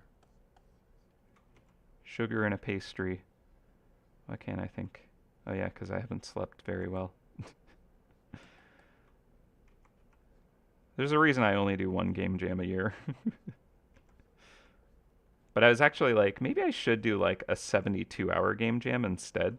Because like I kind of treat longer ones with a bit of that energy at times, which isn't good because that's such a long time to kind of like really just stay up late and work hard and just kind of, you know, like maybe it'd be better to just limit myself to a weekend of that rather than 10 days of kind of overdoing it. Can't help myself. Ah, ice cream truck is gone now. It's just the sound of big trucks backing up. Yeah, soup and sandwich is an amazing lunch combo. That's like when I'm like I'm gonna like make a really like just classic but like soul fueling lunch. I'll make like tomato soup and grilled cheese because that was like my Sunday lunch when I was a kid. The like, this is like, you get to hang out with your friends at church. At least that was kind of my experience. And then you come home and they come hang out with you and mom makes the grilled cheese and tomato soup and it's just like the best. Uh, so that's just like it's such a good combo. It's just like soup and a sandwich. Really, really hard to go wrong with that.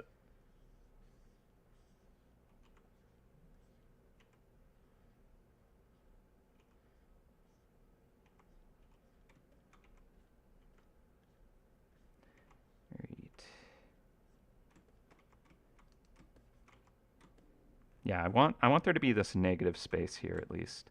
And I might actually open up this leaf here a little bit to just kind of like make a little more breathing room.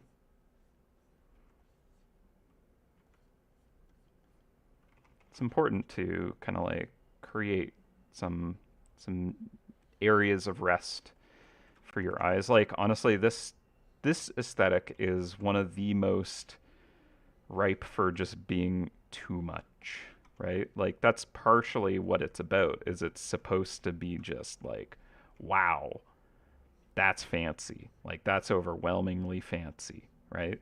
So it's supposed to kind of just be like too much.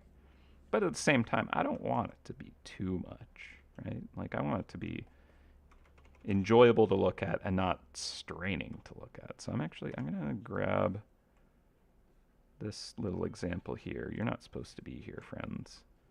I'm gonna cut those. I'm gonna paste that and just move it over out of the way to where the other samples are.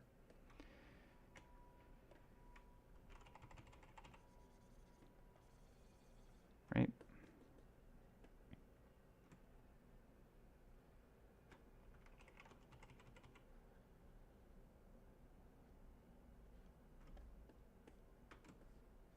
Yeah, I think there's definitely some potency with these like making these like extra spindly in areas, especially when they go very, very thick. It's a tough balance, I think, to make it look just right. But I think if it's done correctly, it'll be one of the most interesting parts to look at and not be overwhelming at the same time. It's very Zerg vibe right now. Let me soften some of those edges. Don't need it to be like a larva curled up with little legs. Should be more kind of soft petals that haven't unfurled.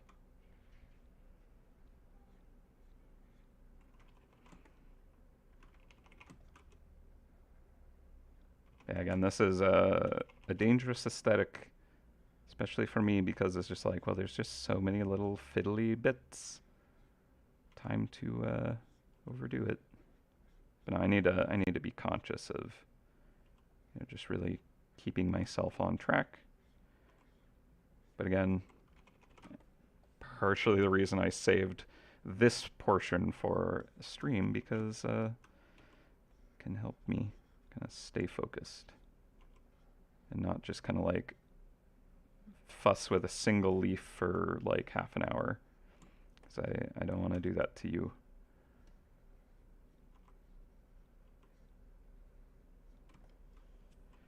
Okay, so that's looking pretty fine. I think I've gotten kind of like the actual sizes of things kind of more relative to what I was hoping they could be. Thin that one out a bit so that that becomes more of a obvious shape. This is something I'm trying to do better and learn more about, is just like really kind of working with basic shapes and designing with them more. And trying to like use them more directly. I think you can create more kind of structured feeling work if you can really kind of like build everything out of like really clean shapes that work well together. I didn't really used to always do that, and it was just kind of like, you know, stuff was just kind of mashed together and made to work. But I think the more I kind of like work to fit kind of like clean shapes together and like structure them off of those, the more readable things have become.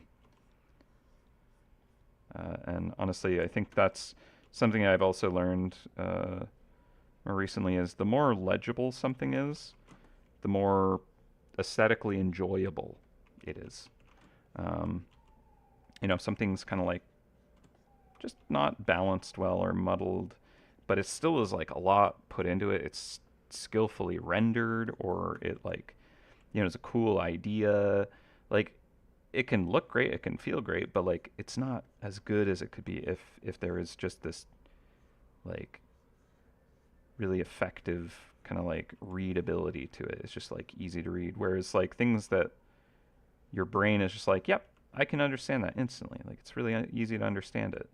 Um, Even if it's not like an amazing renderer style, or like the concept isn't like, mind-shatteringly cool or anything. Like it's still, you look at it and you're like, that looks nice, you know.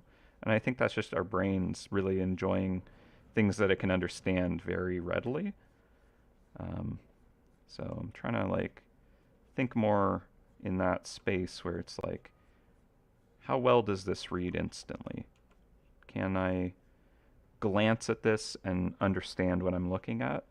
Or do I have to like kind of look at it closely to like figure it out, you know? And I think when you have to like take a moment to like figure out what you're looking at, instantly our brains are like, I don't like it as much. Even though like, yeah, maybe I like it, but like not as much. I don't know. Maybe I'm just kind of making stuff up, but I feel like there's something to that.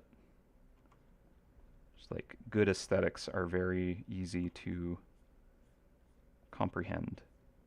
They read well.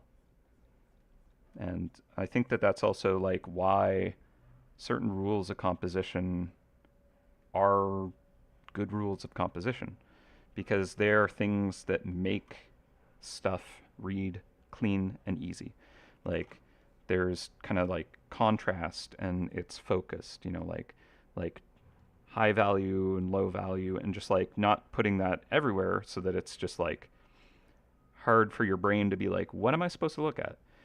Whereas good composition is like, this is the part that has high contrast and the rest is low contrast, so that you're attracted to look at the thing, and that's the focus.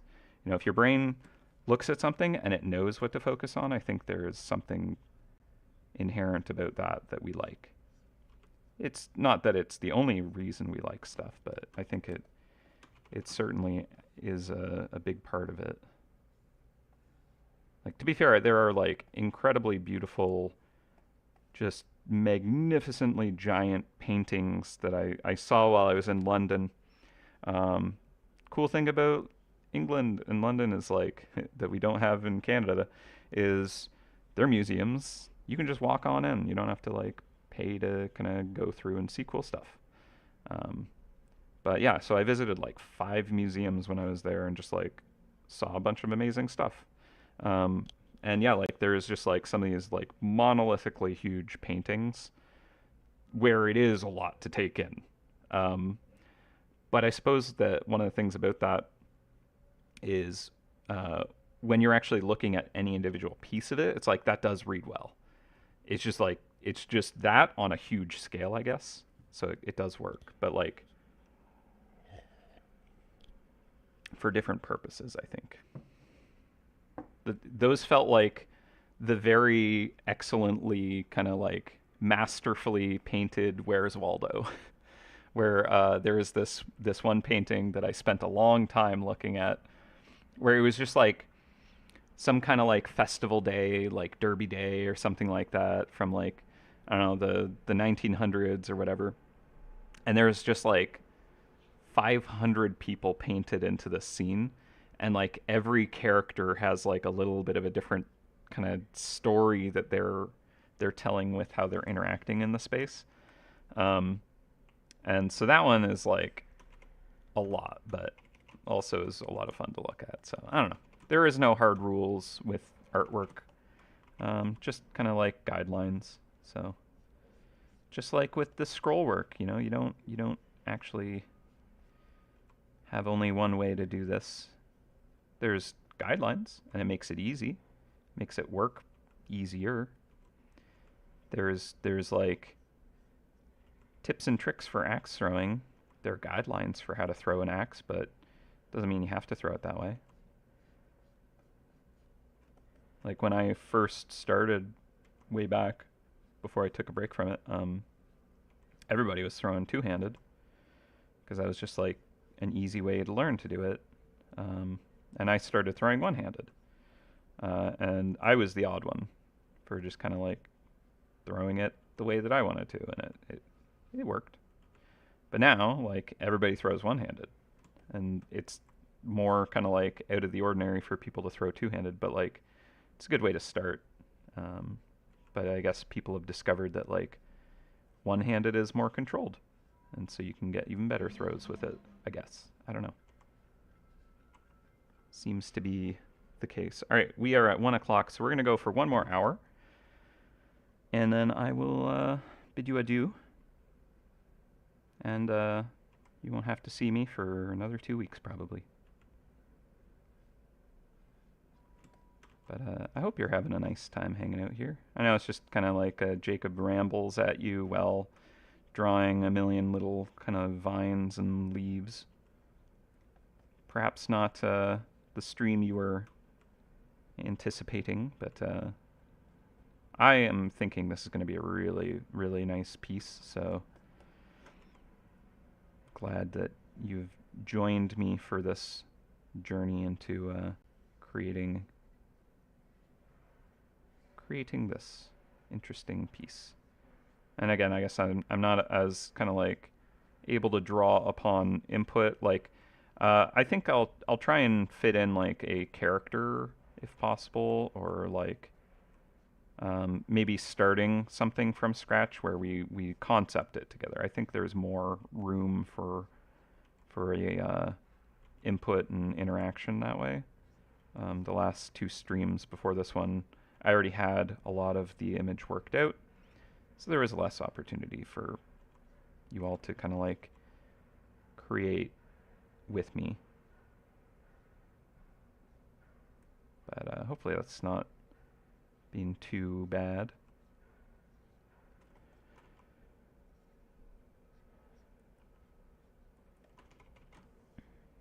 Okay.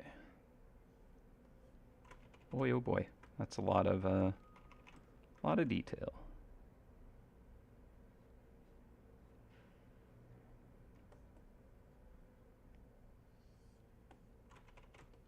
Okay, I'm gonna give that a save.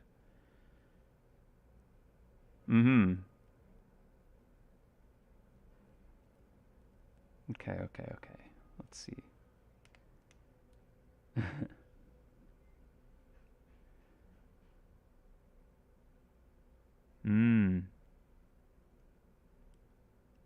That's a great question. Are the school sorcery area map scroll art completed, or can we expect it in your next stream? Actually, yeah, I might mention that to the team to kind of reserve that for stream, because I think that would be a lot of fun to make.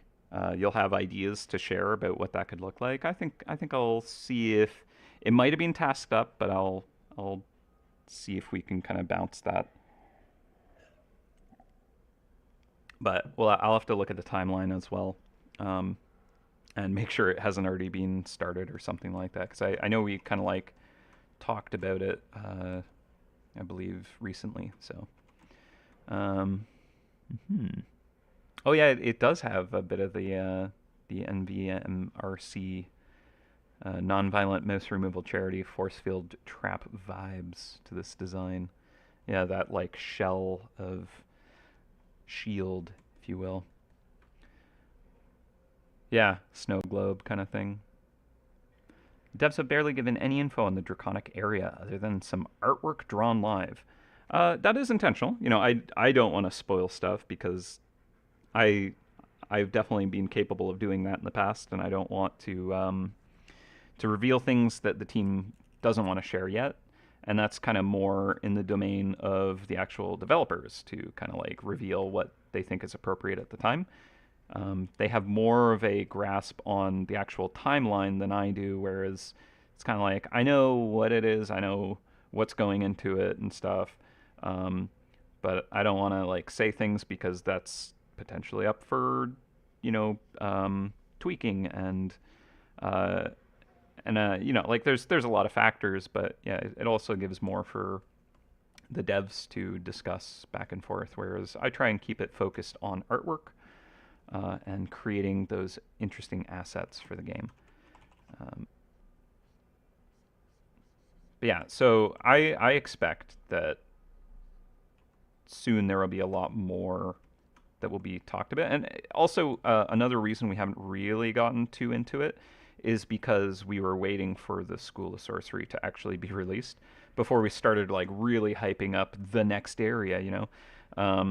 We didn't really want to like dive deep in like what to expect for an area, after the one that hasn't come out yet, kind of thing. It's just like a weird focal shift to get you all like, whoa, like that sounds awesome. I can't, like wait, and here's, we're just thinking about it, and now we have to wait like, you know, a whole other area. We have to get through this one first. So, we're probably going to start talking about it soon, with a little more kind of intent.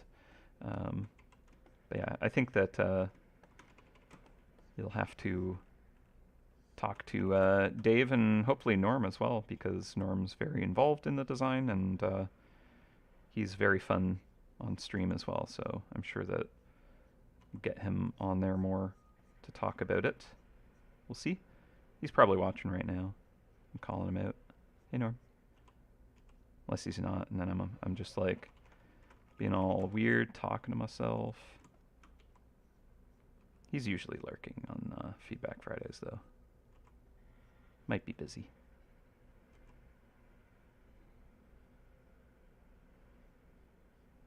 Yeah, there's a lot of fun art. It's kind of trying to determine what will be best to fit on the timeline, but I like the idea of doing the like map stuff for it. Scroll case, treasure chest, that kind of thing.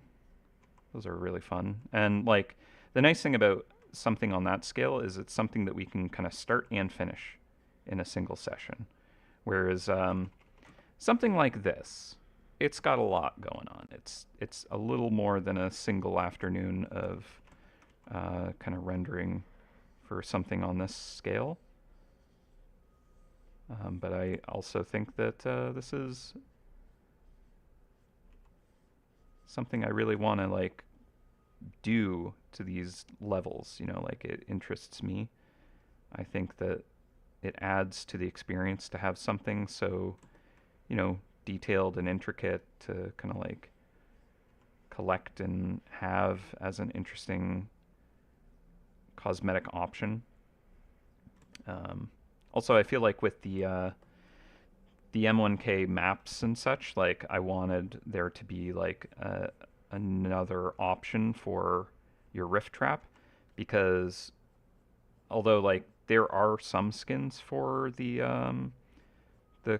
Chrome Celestial Dissonance trap, I feel that like I think they're mostly just like event skin. So like you don't necessarily want to have like a birthday celebration thing going or whatnot, or like Christmas. I don't remember what ones we have for it right now. But I feel like there isn't like one that feels a little more just, it's just there for the aesthetic as opposed to celebrating an event, right?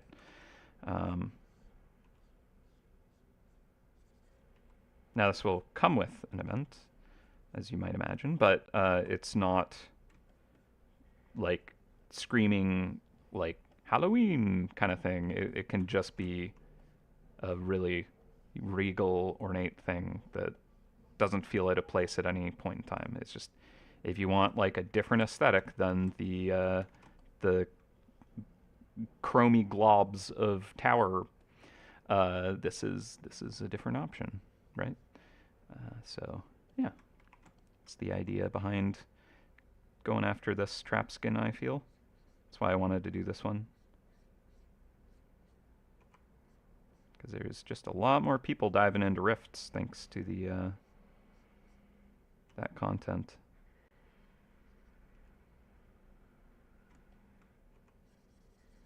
Also, a lot of people had dived in recently, and now a lot of people are hitting the books in the school.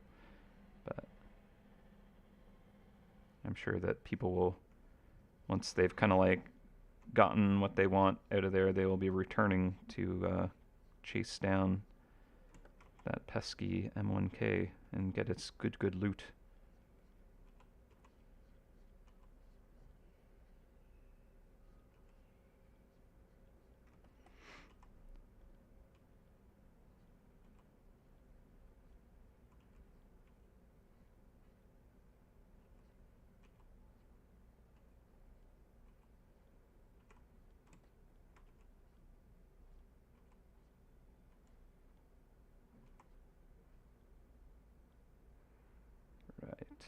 So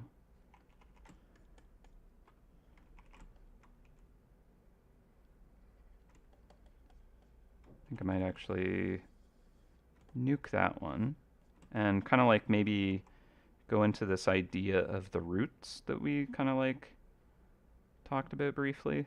That's like a cool idea that came from the chat, so I want to see if I can use that. I think it would be nice to incorporate that somehow.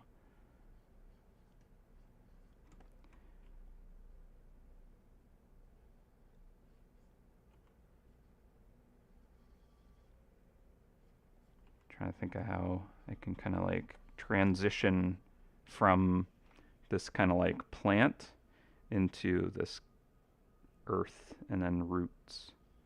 And I think if I kind of give this a like tower kind of like turret, what are they called? Those like the tops of towers, castle turret kind of thingies. So I give it those and kind of treat this almost like a plant pot. And then like there's this tower wrapped around. And then like these air roots kind of just like going down it. I think that'd be cool. Because the idea is it is like this tower, right? Is kind of like the base trap, and it's exploding with this like total eclipse behind it and all that goodness. So yeah, I think that's the direction for that, and then have these roots growing out of the bottom and kind of clinging to the base. I think would look really cool. And they can also kind of like be this, you know, kind of replacing that aesthetic of these kind of like these weird flame structures, and make that more kind of like, you know, that. Whatever it is. Okay, so another thing that might be good to just crack out right now is actually the far side of this. And I'm not going to go into the same level of rendering or layout that I did for the front, because most of this should be like really obscured and hard to see, but I do want it to be what it is, you know, like clearly it's more of this wrapping all the way around this like globe. Like I almost want it to look like there is this glass ball being held by this like very intricate metal cage, right? So it wraps all the way around the bottom of this globe. So we need to see it on the far side. So what if I duplicate this and I push it behind everything, and then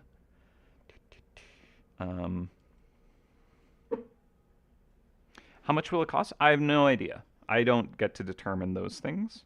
I don't even get to like name it or create a description, which I'm totally a-okay with. It's an interesting thing that we do, where like artists will like have an idea, like a prompt, maybe not even. You know, like yeah, we just need like a dragon that fits this theme, but that's about it. Like figure it out. We need a trap skin for whatever trap you think would be appropriate to like do a skin for right now, that fits this theme. So that's what I'm doing. I'm making a very fancy regal trap skin for a trap that I think would be nice to have a new trap skin for.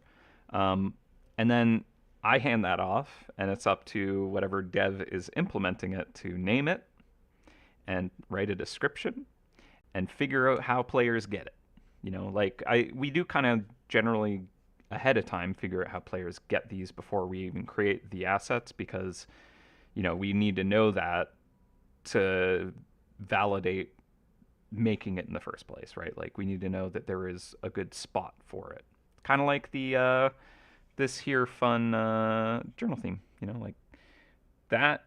This didn't have that laid out. How is the player going to get it? Where are we going to put it? Why? I just ended up making it because we had a free day for Free Back Friday, and so it's just like, I don't know, I'm having fun. Let's just make one. We'll add it at some point, and we didn't have that, so hence why we have that solved before we do art.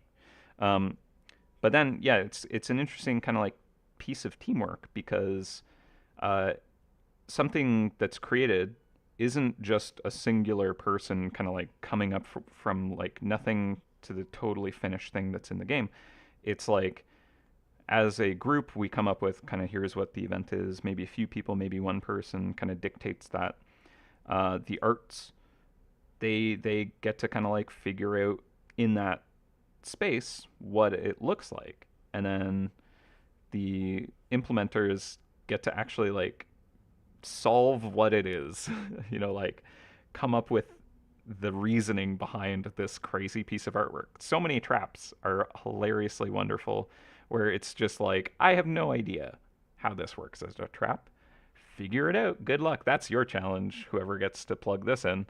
Um, and I think that that's partially why we have like such a whimsically weird universe, is because we like hand off these interesting constraints to each other where it's like we need a trap to fit this really weird idea.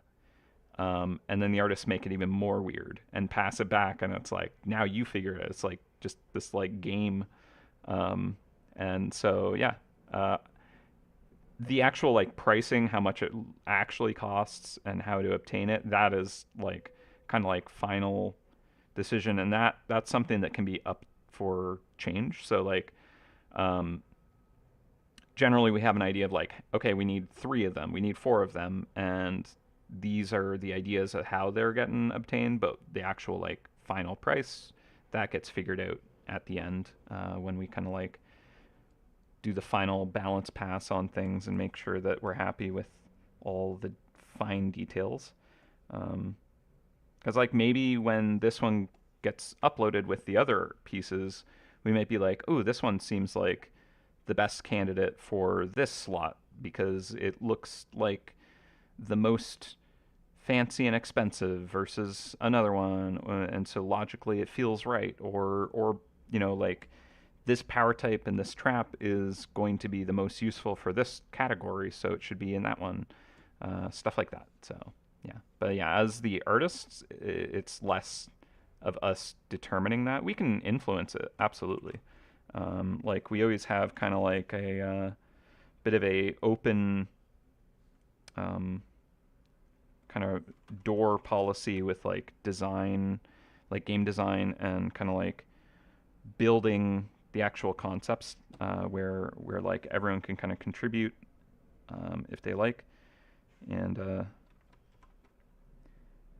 what is over there? This design here, huh? I'm gonna cut that out. Yeah. So ramble. So cut that out. Okay, there's still more. These little nubbies. Beyond nubbies. Alright, I think what I'll do is do a big selection here. Not using that tool, using this one. And Clip Studio has this nice little thing here where you can just delete outside a selection. That just cleans it on up. I love it. But yeah, it's always fun, as an artist, kind of like going into the area for the first time. Usually in testing is when I get to do this, but once everything's been plugged in, and like going and reading the descriptions of the characters that I made, and just like how the developer solved that, it's fun because a lot of the time I'm like surprised about like where it went, and it's a fun discovery. I enjoy that. Okay, so this I'm going to try scaling down and like warping it. Okay, so one of the things that I don't like as much about Clip Studio is there isn't quite as good transform tools. Some of the things with the transform is better than Photoshop, others are worse. Like one of the things I can do in Photoshop is like really kind of like warp sections of it, like a mesh warp, a mesh deform. I can grab little points and stretch those. Whereas this, it's more just a bounding box that can kind of have the four corners pulled. So I do wish that there was more of a kind of mesh distortion. But it is what it is. I should definitely change the color of this too, so it's more clear when I separate them out. I do have like a liquefy brush, which will help. So I think I will utilize that. Turn off that sketch. Okay, and so I'm going to change the color of this to be like a gray for now, so that if I like move it out from behind, it's easier to tell the difference between them. They're not quite competing against each other as much. I do need to see the one in front. I'm going to duplicate this in case I need to kind of retry. So maybe I can, first of all, shrink it down, raise it up. And is there like some kind of like bowing transform that I don't know about? That'd be really handy. Transform.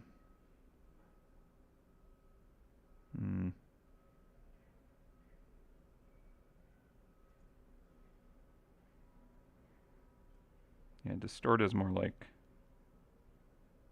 skewing. Suppose that if I pinch the bottom end, maybe that'll kind of like, not really. Okay, I think I'll try the liquefy tool. I'm not so worried, like, so one of the problems with the liquefy tool, it's better than the liquefy in Photoshop because of being able to do it in the painting as opposed to going into a weird interface where you can't see any of the other layers. But it does kind of smudge a little bit, and that's unfortunate. Is there maybe a setting where I can kind of like tone down any smudginess as much as possible? Maybe. What is taper? No.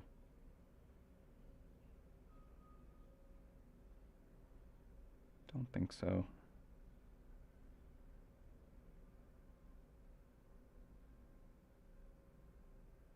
Yeah, I think that's probably the best that I have it set that way. Also, this is like going to hurt my computer, so I'm going to save before I do this. Using a very, very, very large smudge tool or liquefy tool is a bit of a processing nightmare for this thing, so let's just go for it. Oh. Ooh, that's creepy looking. Interesting. I just learned a technique. Okay, I didn't want to do that. I need to turn off lock transparency pixels. Ooh, still that, huh? Maybe it's... Oh, it's because I have a selection. Durr. Okay, deselect. There we go. So, I mean, it's actually not terrible. You really have to mush it around before it starts to get blurry. Even so, it's holding up pretty alright. Like, still fairly crisp edges. So it's not bad. Okay, I'm going to undo a little bit more. Redo. Unlock, pixels, deselect. Now I'm going to save. It's just there was some artifact edges happening because of having the selection before and doing stuff before I deselected. Okay, so if I just kind of like shrink it down and pinch in the middle piece by piece, we're kind of looking down at it. So the back side needs to kind of like come up higher, but also it's a bowl, right? We need to kind of like look down into the bowl. So the far wall is going to be the highest point, right? So that might be relatively in the area.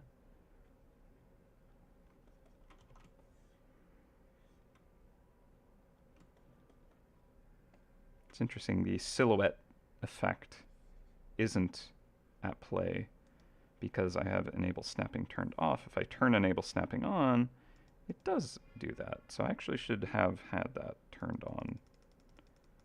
Not that I think it makes a big difference because it was a relatively symmetrical action I took on it, but deselect, enable snapping, save again. Just I'm worried that like using the liquefy tool is just going to crash for some reason. Never had that happen, but it just feels like the computer chugs more than I like. Okay. But yeah, I think what I'll need to do is really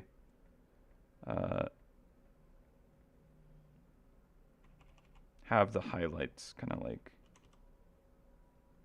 really go ham so that the foreground and background are like really separated from each other.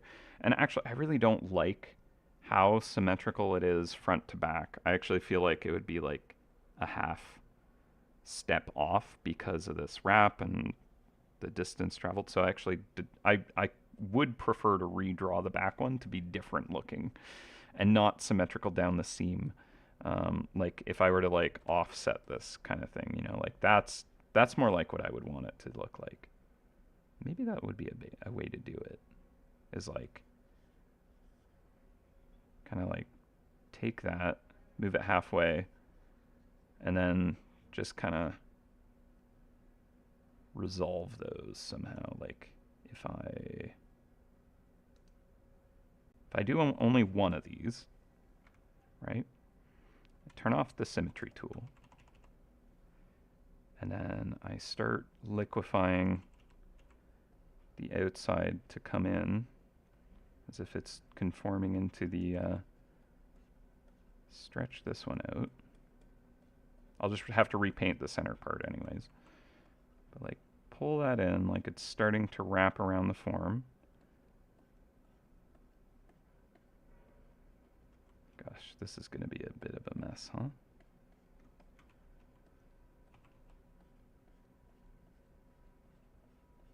I think as long as I give myself something to start with, I can kind of solve this. But like it's interesting because stuff is like skewed in directions already. So yeah, honestly, the more I look at this, the more I'm like, I'm going to have to just manually do this, aren't I? I'm going to have to Jacob it. I think I am. But that's kind of a start. So now if I take a selection here, right, and I delete that, and then I delete all that, right, and then I grab yeah, and I copy that.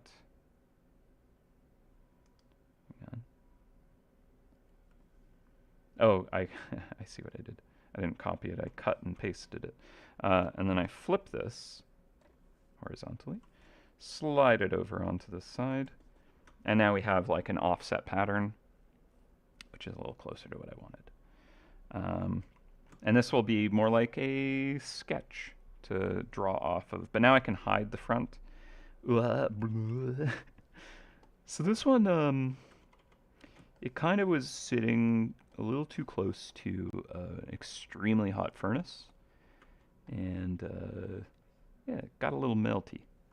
Yeah, so I'll use this as kind of like a sketch to work off of. And then I will just kind of redo it, but really fast, like, right? Easy. Let's go for it. Let's see it. Let's see this. Okay. These I'll just turn into a folder so I can just manipulate really quickly. I will turn off the sketch. It is distracting. Turn that up just a smudge. And let's go.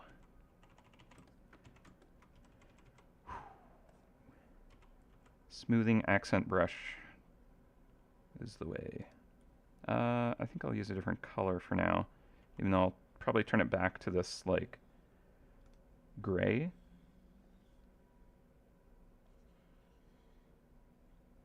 Just for now, so I can see the difference more readily. Would this drawing be available as a tattoo design? If you really want it, I'll send the file, I guess. I wouldn't do it personally, but hey, to each their own.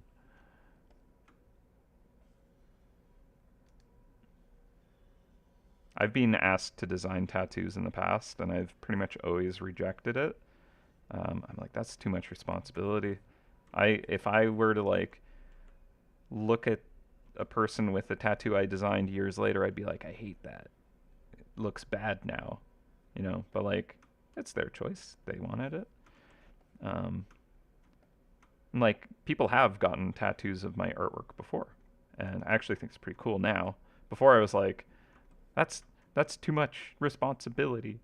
But like, to actually just like create an illustration that is just for the sake of a tattoo, I'd probably not necessarily go for that. I feel like that's just a lot to solve. But if someone's like, hey, I really like that artwork, can I get it tattooed? I'd be like, yeah, I don't see why not.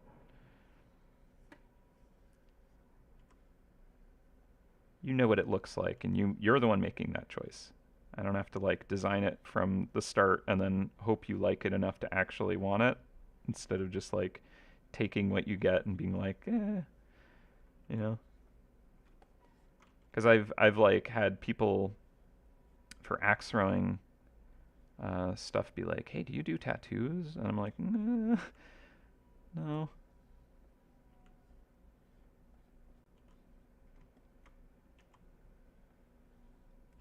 But yeah, if someone's just like, I like that piece, can I get it tattooed? That's a different story, I think. Work's already done.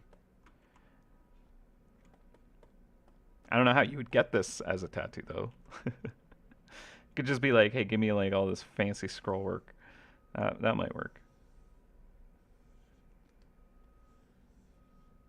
Yeah, I'm gonna phone this one in a lot more, just because I don't want it to be super distracting levels of detail, and so I don't need to kind of like go ham and really get it as perfect.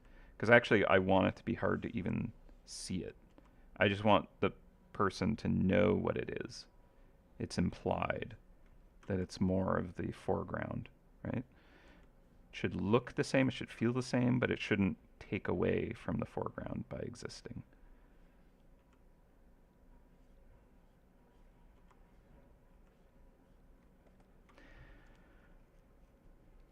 Yeah, most of it will be gold. That is correct. You have solved the challenge of what could it be. I think there's a pretty good idea. Actually, this one should be more squished, shouldn't it? So we're like really kind of approaching the edge. And our ellipses are going to be really compressed as it wraps around the form.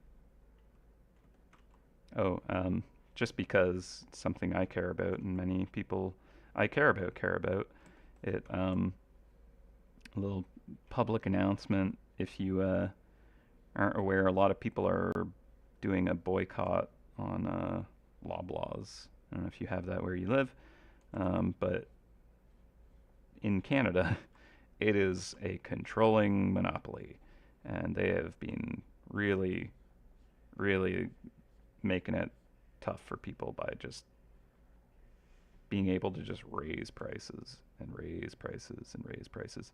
And yeah, we don't like that. It's not fun for a lot of people. And so trying to do an effective boycott where they're actually aware that we don't want to stand for that. So if you are able to, also Shoppers Drug Mart is owned by them. I know that that's a little bit more complicated because I have prescription I get from them. But yeah, it's something that, you know, it's good to know is happening if you're interested in kind of like being a part of that movement.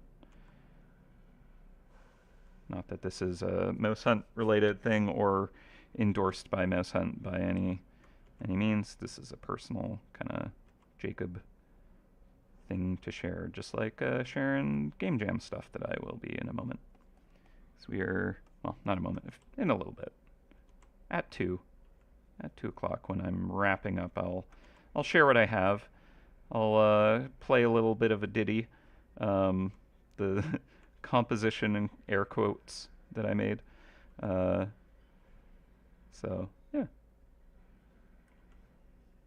this is one of the things about the art streams is you get a little more of the like Jacob as the human, as opposed to like pure game dev person.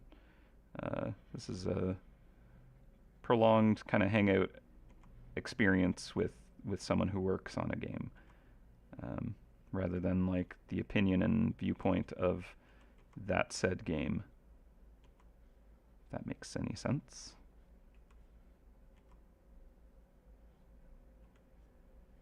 Yeah, we got some monopolies in Canada, and it's not awesome at times. Like the one thing that I think is useful about them is there is like Canada is gigantic. It's huge. There is a lot of like area that is, you know, really sparse, and there is only, you know, like a small town living there, and big department kind of chains and stuff are kind of like required to service places.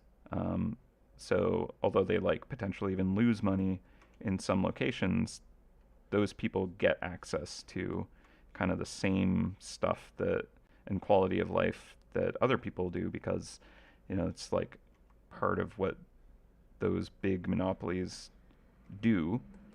But at the same time, they also absolutely crush the little guys, and I think that's a lot worse because of that personally. But yeah, it's a thing. Yeah.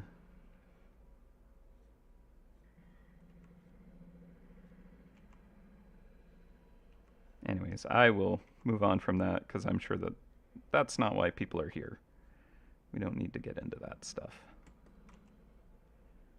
Okay, I'm gonna try to not overdo this detail work. These ones seem like big, important kind of leaves, if you will, so I'm just gonna make sure to capture a little bit of that. But again, like I want the actual like inside to just become more obscured, and so it's not as kind of high detail. I don't want it to distract.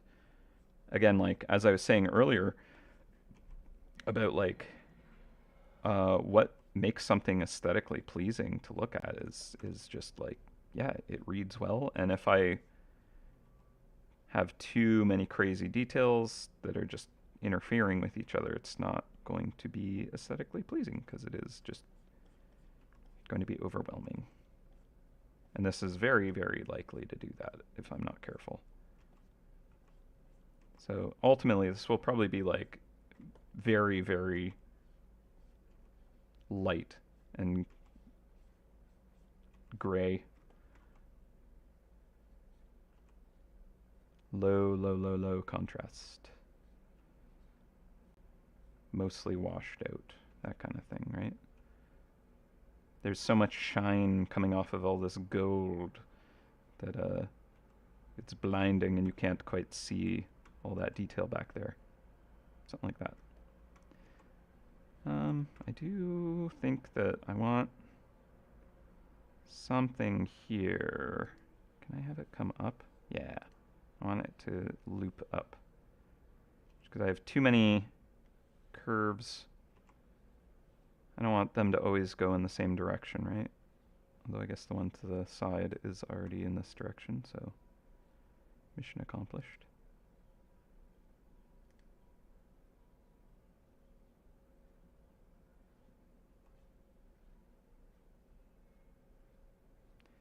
All right.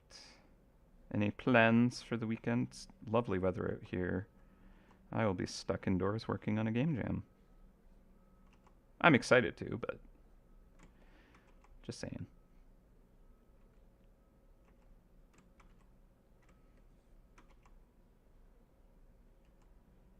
And hopefully throwing big axes on Sunday.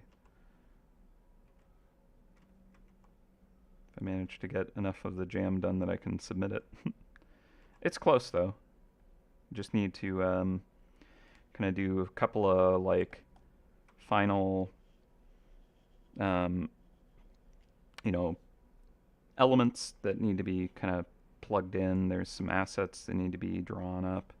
And then it's mostly just building game levels, which has always been the bane of my existence with other game jams. And I was like really hoping with this team of many, many more developers to be like, hey, okay, so like we're not all going to be coding, you know, the like deep game mechanics.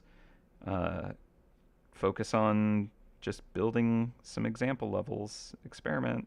I haven't seen a single level get kind of like shared, which is not the best.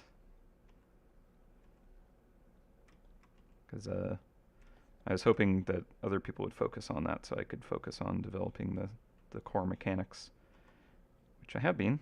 But yeah, I don't know. Again, not trying to complain. Just an observation of like the limit on what might make the jam not quite hit the mark that I was aimed for. Because I will be sharing it, so you'll know.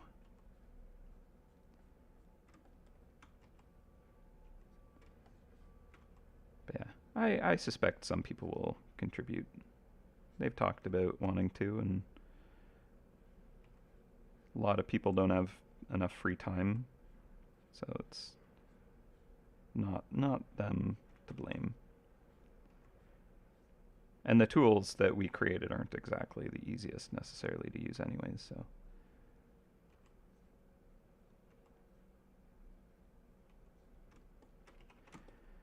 Okay, pop that on top. Yeah, like, what am I looking at? It looks like weeds, right? So if I do a clipping mask layer on top and I just like flip the entire image for no reason, let's turn off these because they are not actually supposed to be there. And then I pull that back, so there's just a hint of it. It's not so bad. What'll actually work better, I think, is when I kind of like bring the background in, having the light kind of like working off that inner area, and then like the stuff towards us having that glow kind of like on the surface, but the edges are like, you know, darkened and stuff like that. So like there's definitely ways that I'll be able to kind of like help with the read. But for the most part, I think the main factor to really make that work is just kind of creating a nice haze. You know, just get like that gentle brush out, make it real big, and just kind of like do some of this. Just kind of knock it all back. Not a dark color, a light color. There we go. So something more like that, where it kind of like there's this fog in the air, and that just kind of like knocks out the detail. And honestly, I'll probably even like put a little bit of a blur on these edges. You know, let's duplicate it for now so I don't damage what I've done. But if I do a filter, blur, Gaussian blur, let's crank that to 11 apparently. Um, that's too high. Maybe 6 was good. Nice. Um, so that difference of edge, where you have soft and hard edges, you have lost and found edges, is another compositional tool to create attention, right? Like, rules of composition are about telling the brain and the eyes, this is what you should focus on, and this is what you can ignore and like take in as context. So by having blurred edges beside hard edges, that contrast creates that language where it's like, I want you to look at the thing that's in focus. That's what you're. I'm normally, when you're in the real world and you're looking at objects, you're automatically focusing on something, and everything else is just kind of fuzzier. You see it, but it's not in high detail. It's not focused, right? In photographs, in illustration, we do the same thing with like blurred edges, the focal point. Like, that's an actual thing. What is in focus? And by making part of it in focus and the rest out of focus, I'm telling you what you are actually focused on. I have done that work for you. You don't have to like adjust your eyes to find the focal point to make that come into focus. It's done. I have forced that to happen for you, because we are not working in 3D space here. It's not a headset game where you're wearing your 3D goggles to look at these traps. If we did, I wouldn't have to do that. But, is what it is. So, that's funny. I actually ended up still drawing pretty much the same shape in the center. I'm going to change that. I don't like that. I want it to be not symmetrical in the center, actually. I think I've decided. I'll deal with that after, though. So, yeah, so like different rules of composition, the like lost and found edges, the value structure as well. Here, let me kind of pull that up to give an idea of that. This is something I talk about a lot. So if I go down to my grayscale value checker here, right now it's not balanced how I will make it balanced, because down at the bottom we have the brightest bright, and it's pretty close to some darkest darks. This right here is the main focal, which makes sense. It's got like hard edge, it's got the darkest dark, the lightest light. Immediately, if you kind of like, just squint your eyes, or you like are looking away and you just kind of glance over, the first thing you notice is that high detail. It's also centered. It's like there's a lot of elements of composition that are telling you, look at this thing, right? And so I'm going to balance it so that is the first point. I demand you look at this first, and you will. And then I'm going to create enough interest on the foreground shapes here. There will be enough contrast of value, contrast of like rhythm and shape, and like hard edges, and then it'll flow down, and I'll guide your eye down into the tower where there'll be like fun, interesting details, but they're not as kind of demanding as up above. But like logically, your brain is going to want to trace that and look down, and then it'll hit vines, which will crawl across the base to the cheese, and then the background, and then you'll get sucked back in, and you'll just do this loop for a bit. That's what doing art with composition can be like. Is kind of like, what is this kind of like path I want to like lead a viewer down?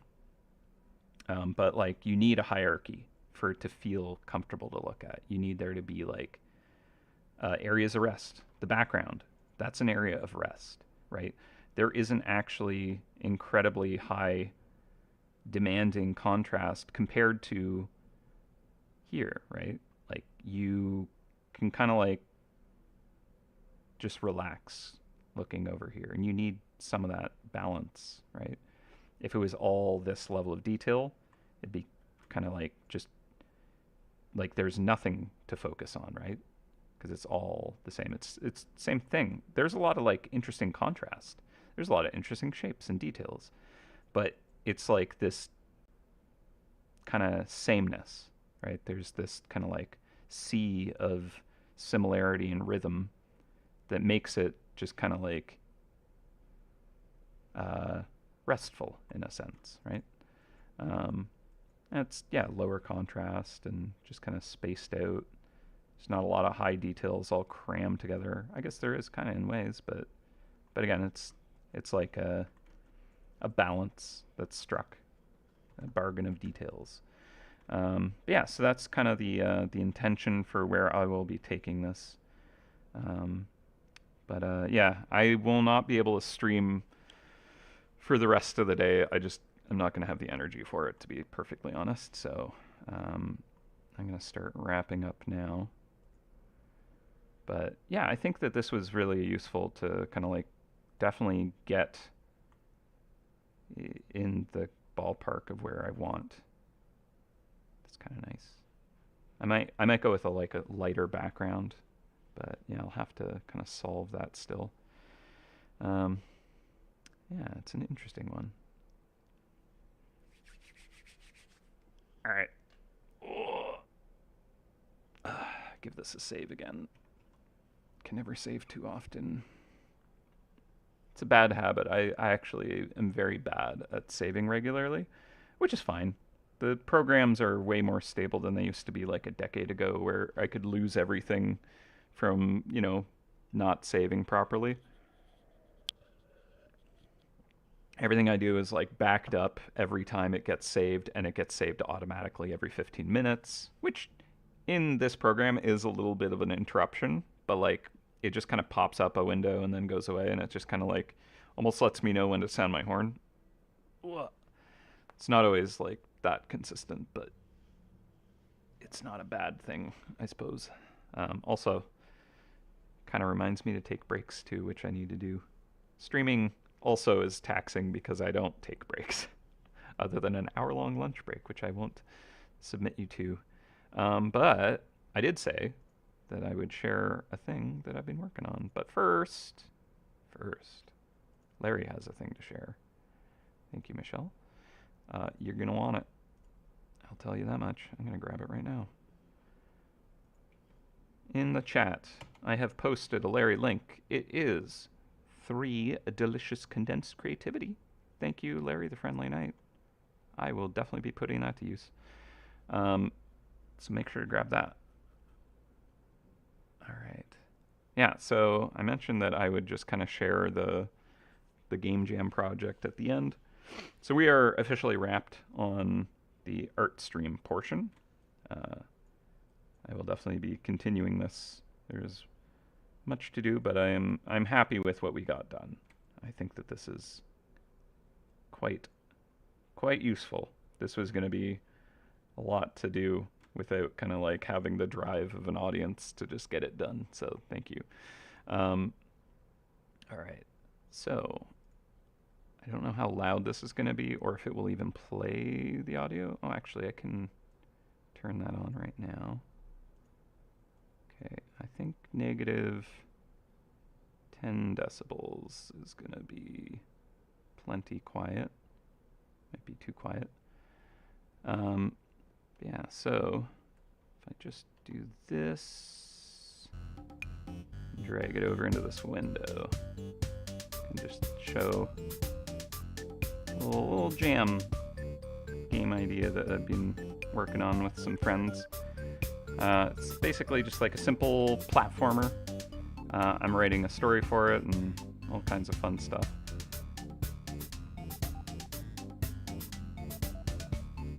Yeah, you like can leap around.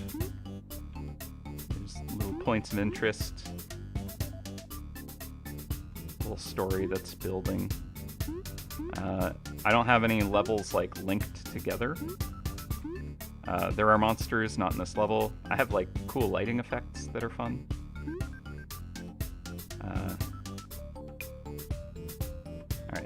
And then this level isn't set up with it because you're not supposed to do it. But the kind of like thing that happens in this game is you like phase to like a different world, and the puzzles are built out of those. So let's see if I can find one. Like I don't have any like proper levels at the moment. One of the ones that I built that was a proper level got like wiped out when I made a major change to a thing, unfortunately, so I haven't rebuilt that one. But let's see. Da, da, da, da.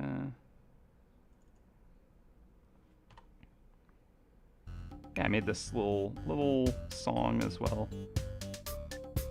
First song I wrote, actually. It's not the worst. It's loopable. Can tolerate it for the length of a game jam. But so yeah, you phase between worlds, and there's like different things that might appear depending on what world you're in. And this is again just an experimental level. But if you touch a like a creature when you're in the shadow world, they like will kill you. So you gotta avoid that. Let's let him walk into me. Very fun little death animation there.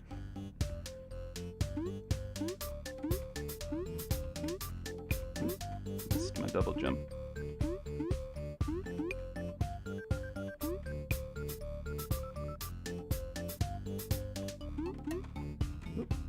Missed. Yeah, so the idea is there will be like the requirement of jumping between worlds to here we go, to kind of get to these interesting locations. Maybe I'd have like a hidden place in a wall up there or something like that. But normally you'd have to do a lot of exploring to discover or something. That's kind of the idea behind it.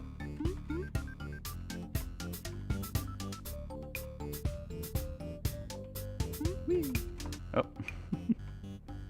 Let's see if I can get down there.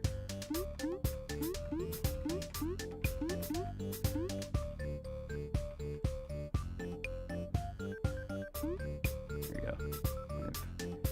I've found my way down here. So there's like little puzzle potential to do stuff like that. You can also just walk through certain terrain but not others. Anyways, so that's the idea. We need more levels is the problem. And yeah, there's enough to kind of like make a fun, cute little platformer, I think. I'll buy it. I don't know if it was too quiet to hear it, but oh yeah. You saw the placeholder art for the portal. That won't be in the final project. That was just literally a placeholder. I'm like, I need a piece of artwork for these things. I'll just plop that for now and replace it. That is how I make game jam prototypes, is I'll just use assets that I've drawn for MouseHunt because they're pretty. But yeah, good catch. But yeah, that won't be in the final project. Yeah, thank you. Oh, I'm glad you liked. Yeah, and it'll be a completed project by Sunday, I imagine. Maybe I'll want to kind of tune it up afterwards, but I'll share it when I see you next and get a link to the actual game where you can play it from start to finish and leave a comment and like and stuff like that for where it's posted. And yeah. Okay, well, I am going to bounce, get some lunch because I am pretty hungry now. But thank you everyone for joining me on this journey. I hope you enjoyed, and I'm very, very likely going to be, it's going to be Dave streaming next week. So I know it's been like a full month, I think. You get to enjoy his dulcet tones and harass him about this wonderful journal theme again. So until then, I'll probably see you in 2 weeks. I hope you all have an awesome weekend, and happy hunting, everyone. Take care of each other. Take care of yourselves. Take care of each other, and I'll catch you later. Okay, bye for now. Bye.